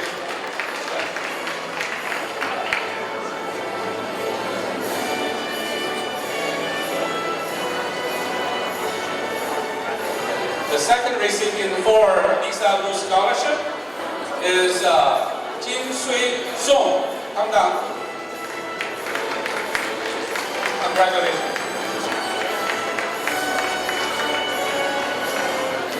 The third recipient is Ya-Xin Lin. Come down. She's a photographer for us tonight. Congratulations. The last one is Xin Jiang. Come down. Congratulations.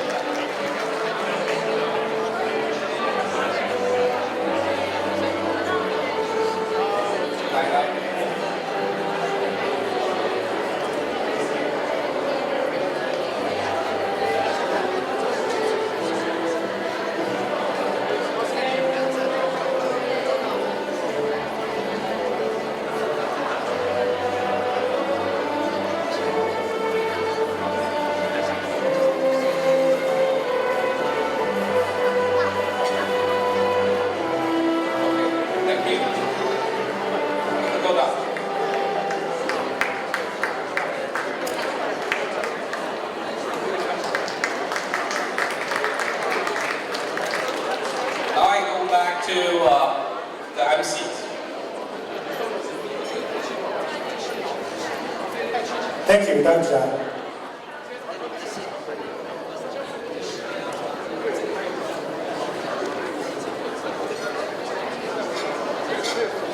Next, we're going to welcome Dr. Jonathan Zhang to come to stage to announce the winners of the JHJ Prize and the STEAM Essay Contest Awards.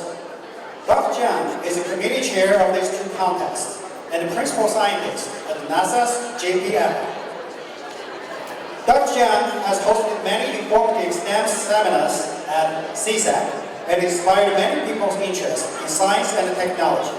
He also generously donated these two prizes that is to be awarded.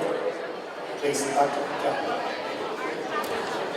Before Dr. Zhang present the certificate, let me also briefly introduce the JHJ Prize for Fundamental Science awards annually to the most compelling young candidates who have demonstrated a commitment to fundamental science inquiry through their achievement witnessed by published research in physics, chemistry, or mathematics.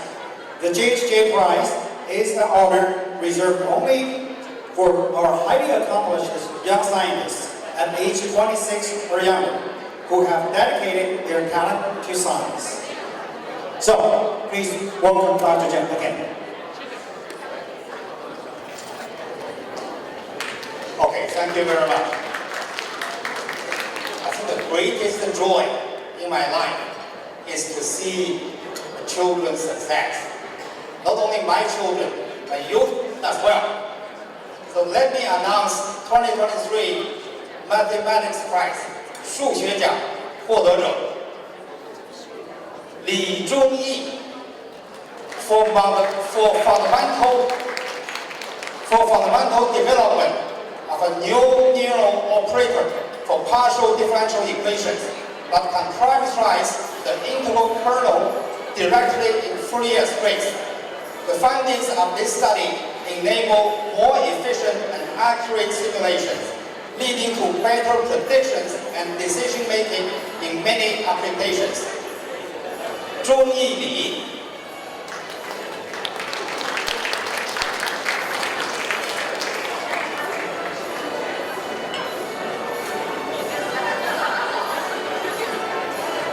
2023 Physics Prize 物理学奖 Nicole R. for contribution to the understanding of surface temperature predictions for the 21st century and provide insight into global warming rates for different regions. This finding reaffirmed the need for immediate action to reduce greenhouse gas emissions and mitigate the impact of global warming. Nicole Ma.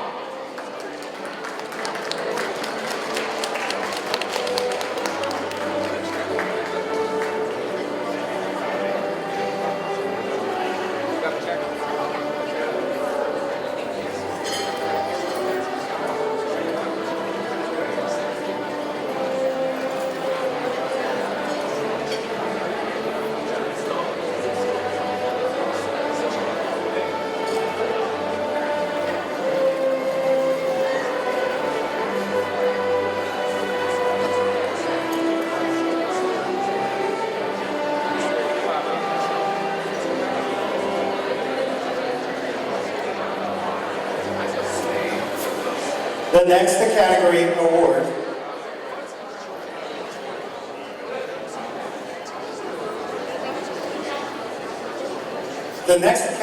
award that is going to be presented is the CESASC STEAM Contest Award. This award asks participants to propose a letter and/or an artistic drawing to introduce humanity to extraterrestrial civilization for inclusion aboard a near-future interstellar spacecraft. This letter and a drawing can also be used to teach humans about our story and to promote STEAM learning.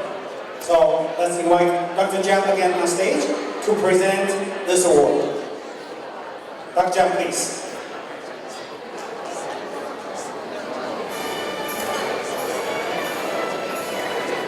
I forgot to invite the selection committee members coming in. Okay. So the 2023 ASC contest is a letter to ET. The first prize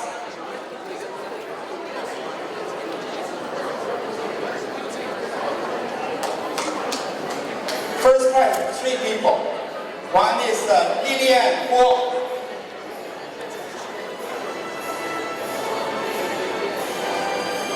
All right, okay. So Lilian Guo is over there. Okay. And also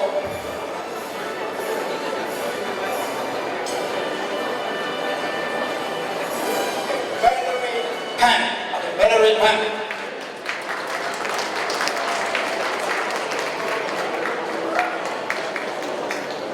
And Jasmine Guo.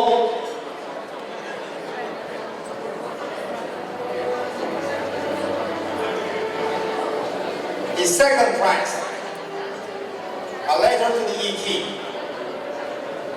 Isabel Zhou.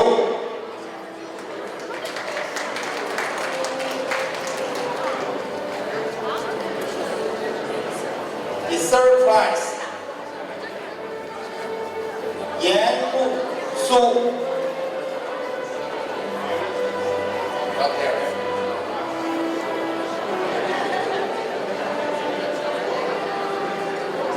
Anderson Gao.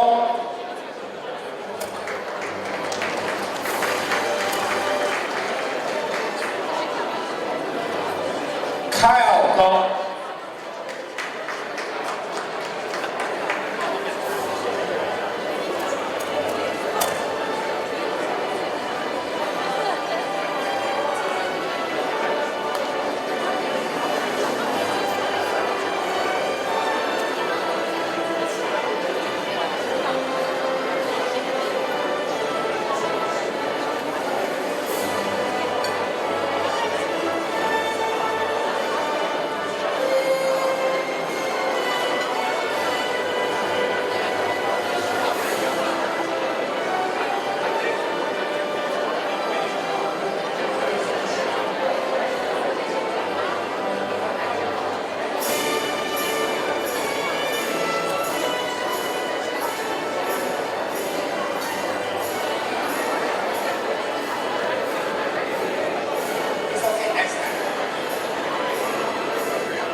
And now we ask our guests to be seated again.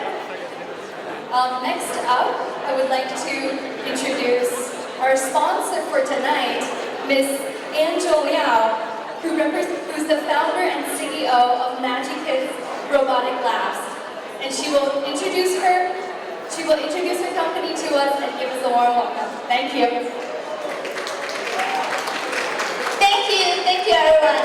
Today an amazing party here, and I'm here to support all the scientists and engineers, and the future scientists and engineers.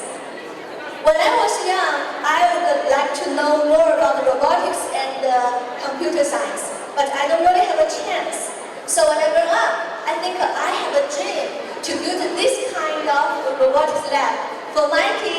more kids.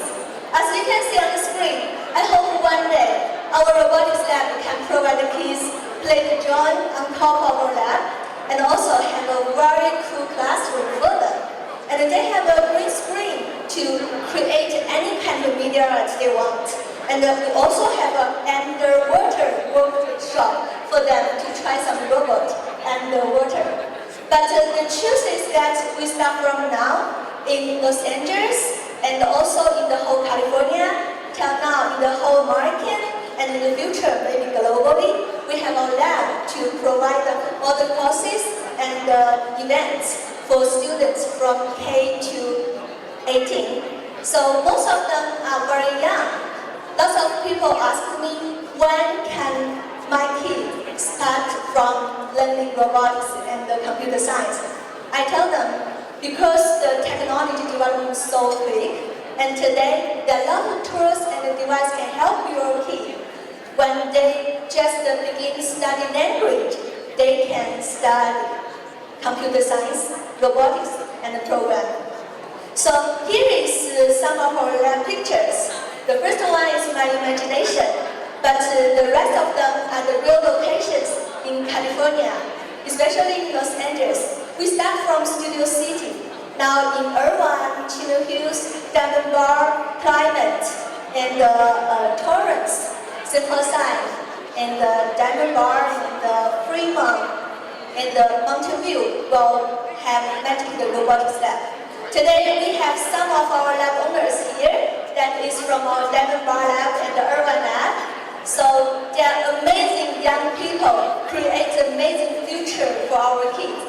Because based on this kind of effort, we provide our students not a traditional classroom, but this kind of environment for them to study science and try their ideas.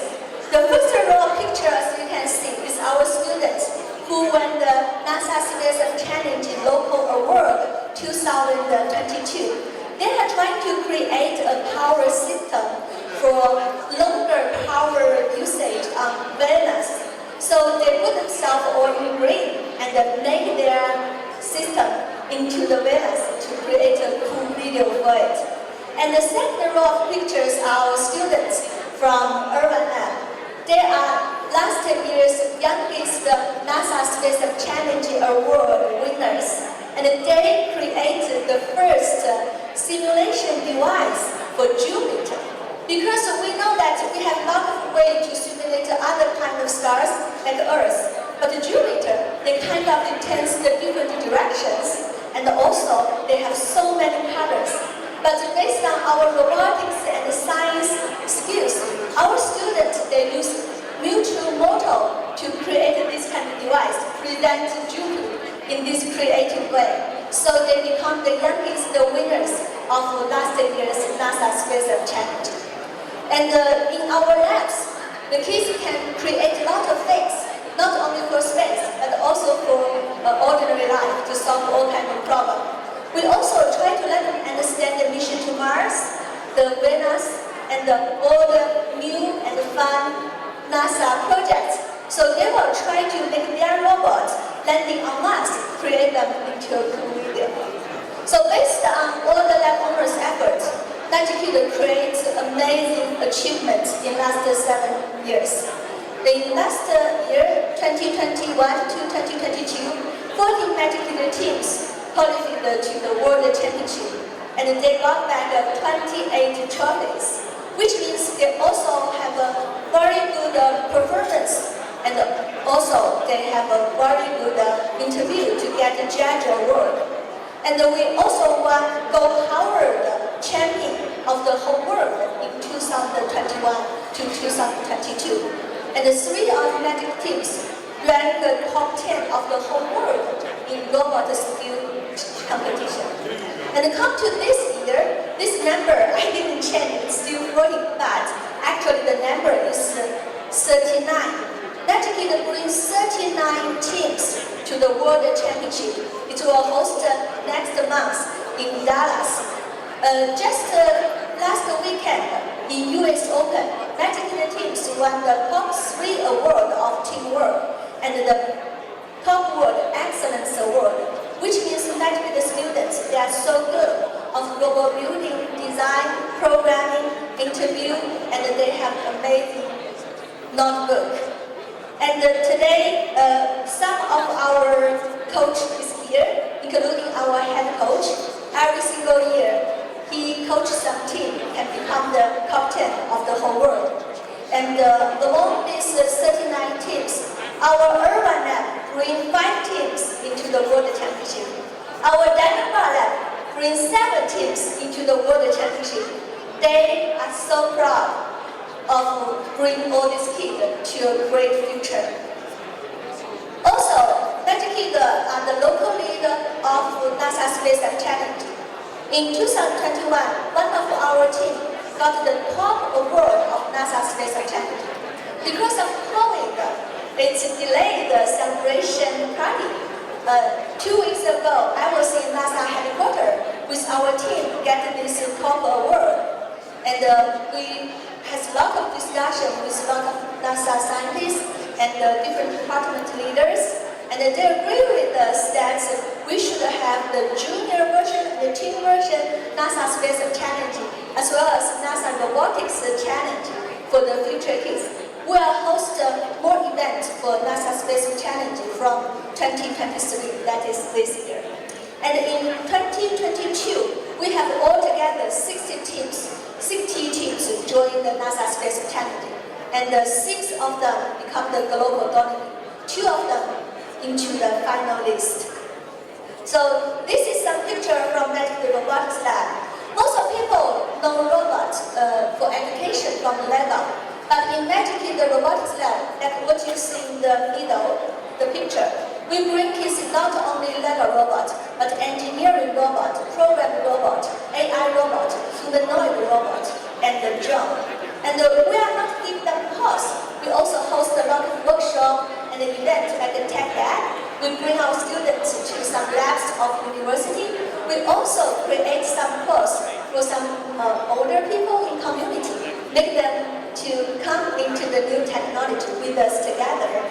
That's the reason I'm here today. In the coming new year, we are going to bring our students' amazing award project into some real products, and then promote this product through our global network. That's the reason I'm here today. I hope all the scientists and engineers here can support the future scientists and engineering, because we will have a new organization for this, and we hope our students can get your support soon. Thank you very much. I'm Angel Liao, founder and CEO of Magic Robotics Lab. Today I'm here with our team, our head coach, and our urban lab owner, and our Denver lab owner. I hope to meet you all. Thank you.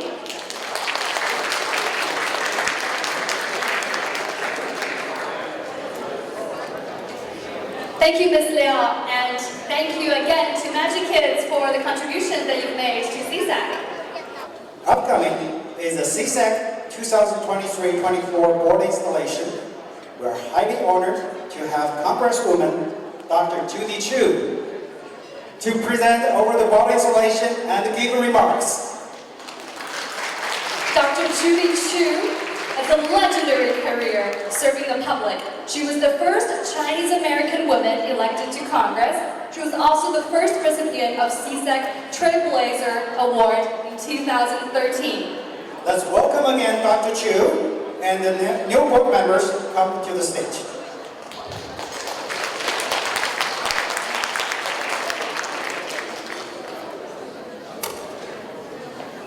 May we have the new board members of CESAC please come to the stage.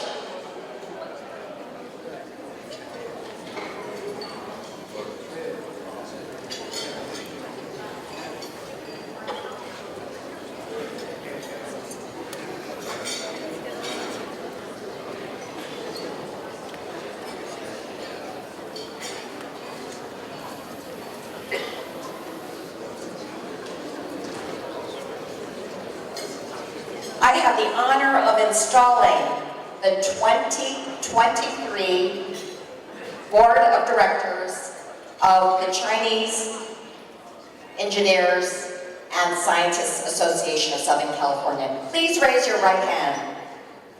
I state your name.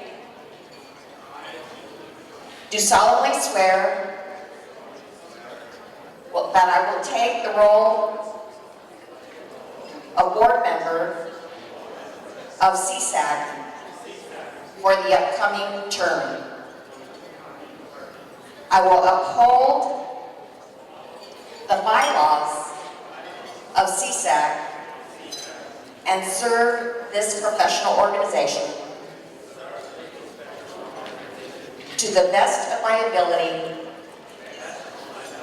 and experience without any reservation whatsoever.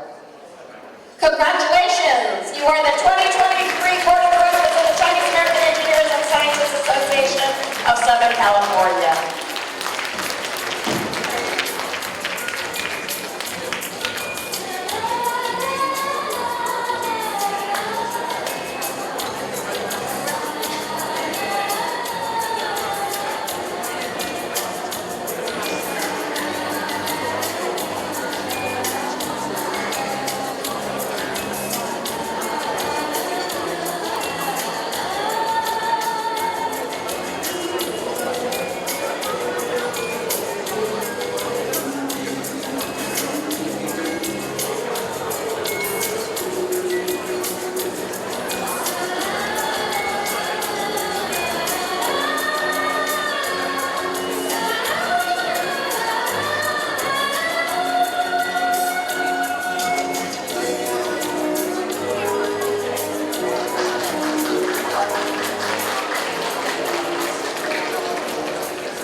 Well, I'm Congressmember Judy Chu, and I want to thank the Chinese American Engineers and Scientists Association of Southern California for inviting me to join you at your 61st Annual Convention.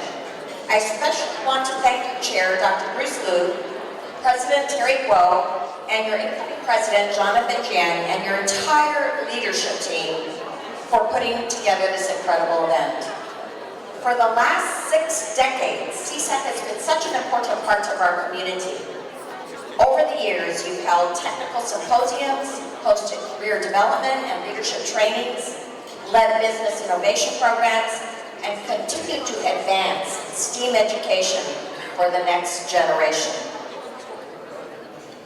And let me say that I am chair of the Congressional Asian Pacific American Caucus, or what we call APAC, and we fight to be the voice of Asian Americans, Native Hawaiians, and Pacific Islanders in the halls of Congress. And this has never been more important, especially for those working in science and engineering. In Washington, D.C., we pushed back against the racial profiling of Chinese scientists, many of whom were accused unfairly, including Sherry Chen.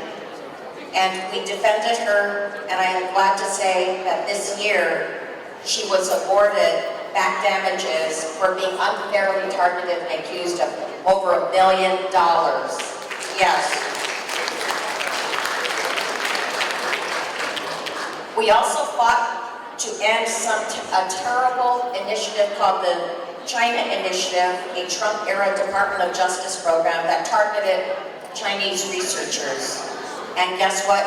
It was ended last year. So no more China Initiative. We also fought to remove harmful anti-Asian provisions in the CHIPS and Science Act to make sure that bolstering our nation's competitiveness would not come at the expense of the civil rights of Chinese researchers and Asian Americans as a whole. But let me be clear, there is much more that we need to do, and the chilling effect on our academic community from the China Initiative still ripples. And in fact, there's a new report by Science Magazine which describes how NIH asked universities to investigate their faculty members for alleged grant misuse, with 81% of the scientists that they targeted being Asian, and 91% of those having colleagues in China. So that was enough to put them under suspicion, and that's not right.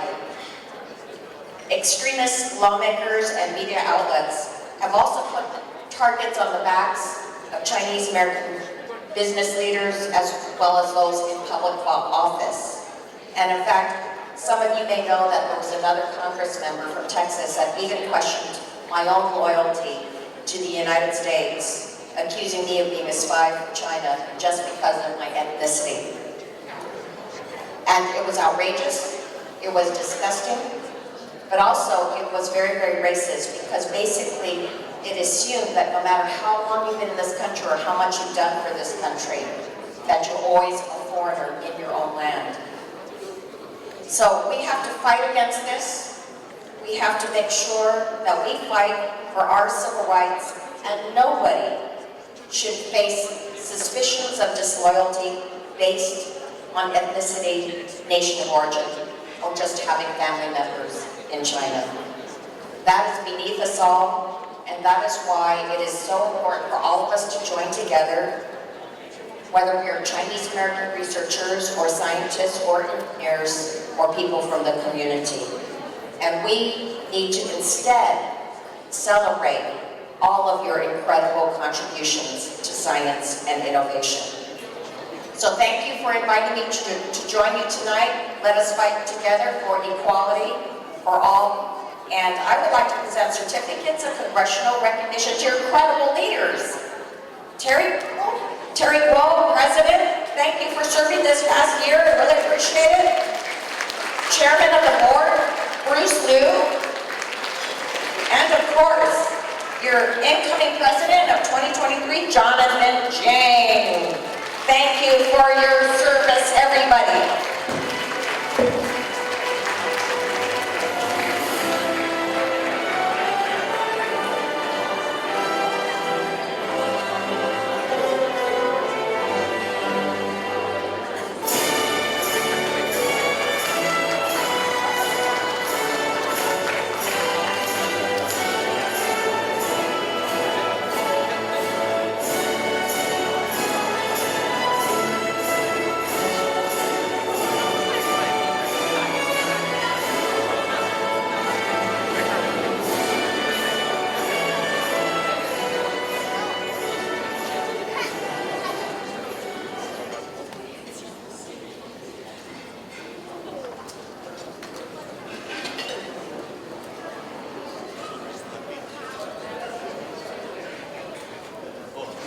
Thank you, Dr. Chu, for coming here at your very busy night. Congresswoman, Ms. Judy Chu. Thank you. Now let's hear it from Dr. Su Jinghan, the Technical Symposium Comedy Chair, about what has been presented in the technical seminar this afternoon. Dr. Su?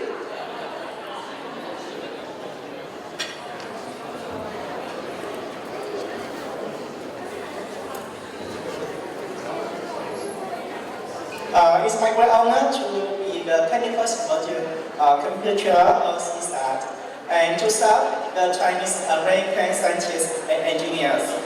For the technical symposium this year, Professor Chen and I chose the topics in the fields of medical science and computer science, which is shaping or is going to shape our work in the near future.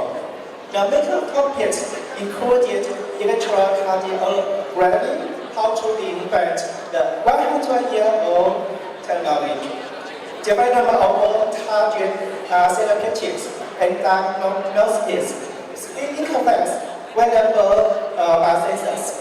The computer science topic included cloud computing technology and application, the metaverse concept, technology and applications. Thanks to Dr. Zhang Ruikang, Dr. Xun Chuping, Dr. Gao Wei, Dr. Tian Yun, and Dr. Chen Junyi. They all gave fantastic speeches this afternoon and have a very great interaction with all the audience. We are going to keep on inviting pioneering scientists and engineers to share the insights on the cutting-edge research and technology. I do believe the world will become better and better with our knowledge, with our innovations, and our engineers and scientists. Thank you. Have a nice dinner and a nice evening.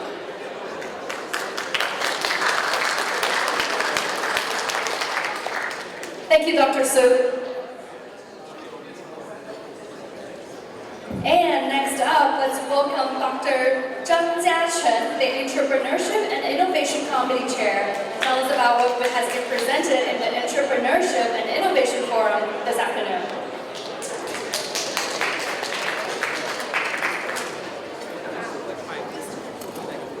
Good evening, everyone. I hope you enjoyed your dinner. And for those of you who have attended our Entrepreneurship and Innovation Forum this afternoon, I hope you enjoyed the inspiring speeches from our speakers. They are just incredible. And for those of you who missed it, you probably missed $1 billion, but I hope we can see you next year at the forum. So why did I say that this forum is worth $1 million? The answer is simple. Entrepreneurship and innovation are the most important driving forces behind our economy, and they have the power to transform the world we live in. Entrepreneurs are the ones who identify problems and create solutions, and they do so by taking risks and pursuing their vision relentlessly. At the same time, innovation is the engine that drives growth and prosperity. Innovation enables us to tackle the most challenging pricing challenges, from climate change to healthcare, and like the theme of our convention today, we innovate for a better world. And that's why I'm so proud to have organized Entrepreneurship and Innovation Forum.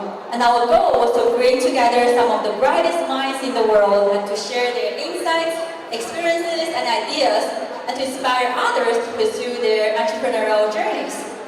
So during today's keynote speech, Ms. Lu Zhang, a founder partner at Fusion Fund, spoke about the transformative power of technology innovation and how it's freeing human capacity.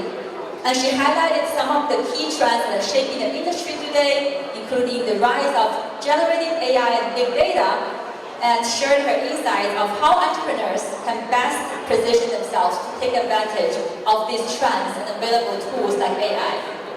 And in the second part of the forum, we had a panel discussion on deep tech and clean tech entrepreneurship. And our panelists shared their experiences and insights on how to turn deep tech and clean tech expertise into enterprises. They discussed the challenges and opportunities, shared their tips for raising capital, founding a team, and highlighting some of the key trends and emerging technologies to watch. So overall, it was a great success, and I hope that has inspired some of you to pursue your own entrepreneurial journeys. And thank you all for being here tonight. And I look forward to continuing this conversation with you in the future. Let me know if you are interested in being a speaker, sponsoring our future events, or have any ideas for promoting entrepreneurship and innovations in our community. Thank you all. Have a good night.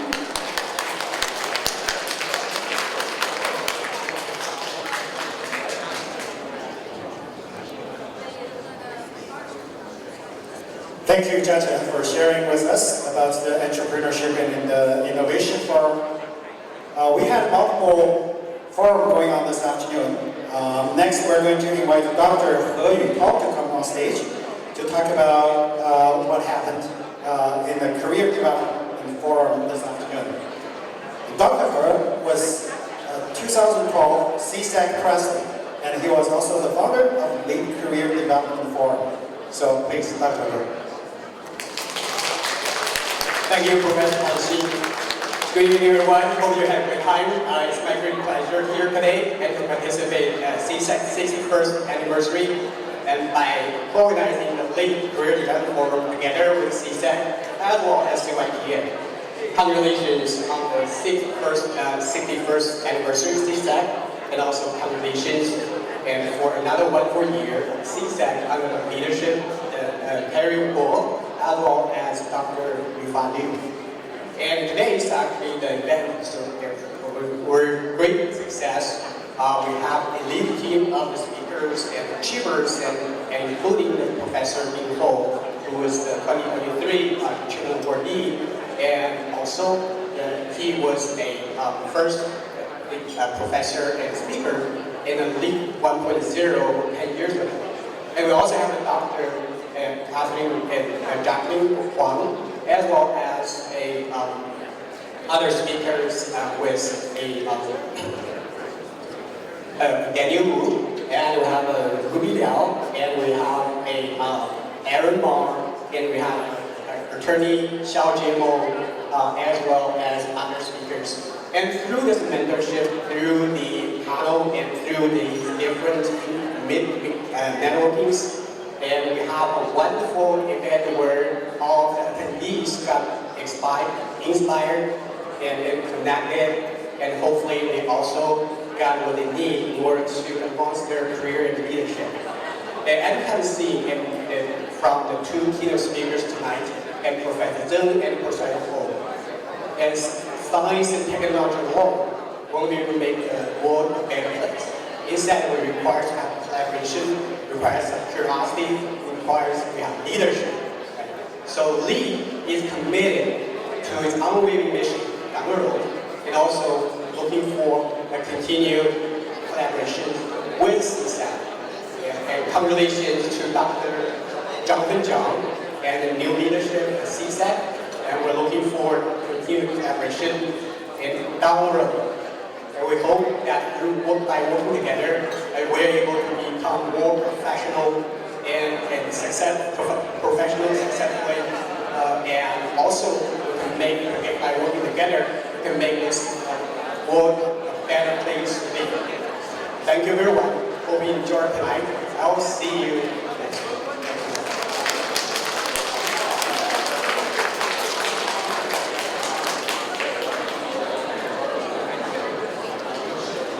Thank you, Dr. He, for giving us a summary information about this afternoon's wonderful forum. A little bit earlier, we had the new board installed. Next, while we're all expecting the new board to bring us a prosperous new year, don't forget about the hard work that was done by the outgoing board members. We're going to invite the outgoing board chair, Dr. Bruce Liu, come to stage to present certificate to the outgoing board members. Please, Dr. Bruce Liu. Thank you. Good evening. CESASC is an organization of teamwork. I want to take this opportunity to thank our three outgoing and board members, Dr. Charlie Lu, Dr. Xu Dongjia, and Mrs. Nancy Huang cannot come tonight.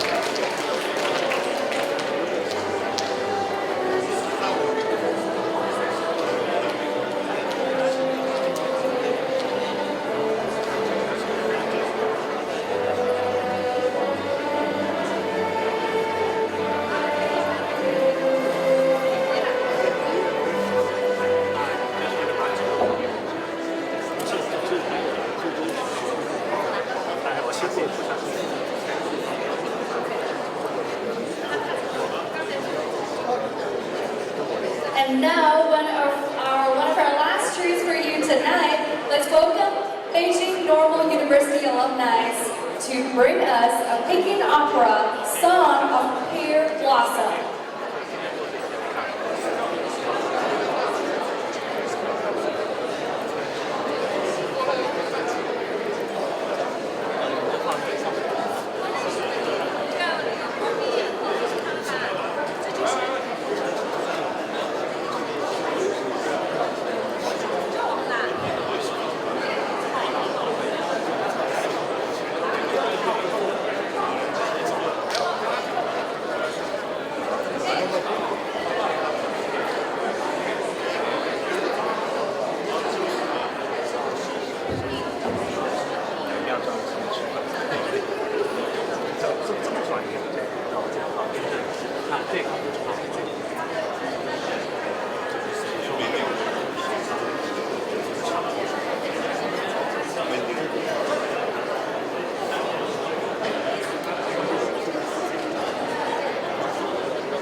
And now let's welcome Dr. Jonathan Chan again to present us the 2023 and 2024 CESAC President Speech. Dr. Chan.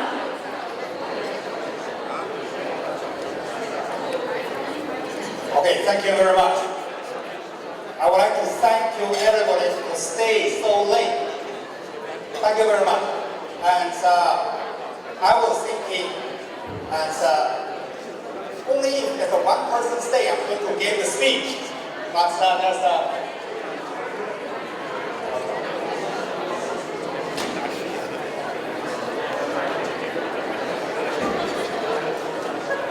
I think there's over 100 people still here, so I'm very honored. Members of CESAC, dear friends, with great honor, I'm standing here today as a newly elected president of CESAC. I'm deeply grateful for the trust and confidence you're having in me to lead this esteemed organization. I would like to thank you, Mr. Terry Guo. I would like to thank you, Mr. Terry Guo, and all the CESAC executive committee members for your hard work and dedication in making CESAC a more reputable and professional organization. And I look forward to continuing building upon your success by enhancing connection and collaboration among all of us, our community, and our friends. As engineers and scientists, we are striving for excellence, and we recognize the importance of collaboration, innovation, and inclusivity. Our association has been a driving force in advancing the fields of engineers and science, and I'm committed to continue this legacy. As we moving forward, we may face many challenges, both in our field and in the world at large. As an association, we have a unique opportunity to come together, use our collective expertise to address the challenges. I'm committed to fostering an environment of acceptance and collaboration, where we can share our ideas and work together to achieve our common goals. I also continue to be a strong advocate for diversity, equity, and inclusion within our association and in the broader community. CESAC has a long-standing tradition of supporting and promoting Chinese Americans in engineers and science communities, and I will ensure this remains a high priority in CESAC. In addition, as you all know, our CESAC members, including engineers and scientists from both mainland China and from Taiwan and from other parts of the world, as Chinese Americans, we share a common heritage and culture that we can serve as a basis for collaboration. We should work together to embrace the spirit of collaboration and friendship in cultural exchange and scientific discovery. I want to encourage all our members to take active role in the association. Your support and participation are crucial to our success. As the president of CESAC, I welcome your feedback, your ideas, and your suggestions. I'm also waiting to hear your concerns and work with the board to address and resolve any concerns and issues you may have. Finally, I'm excited about the journey that we'll be on together. And as your president, I look forward to work with the board and with all of you to make a positive impact in our community and beyond. Thank you very much. Thank you. Thank you, everybody. 郭承熙。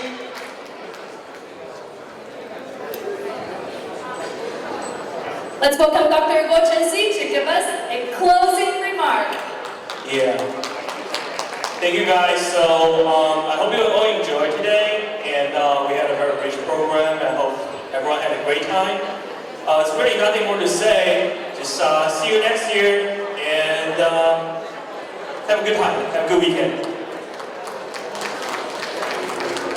Have a great evening, everyone. Thank you for being here tonight. Thank you.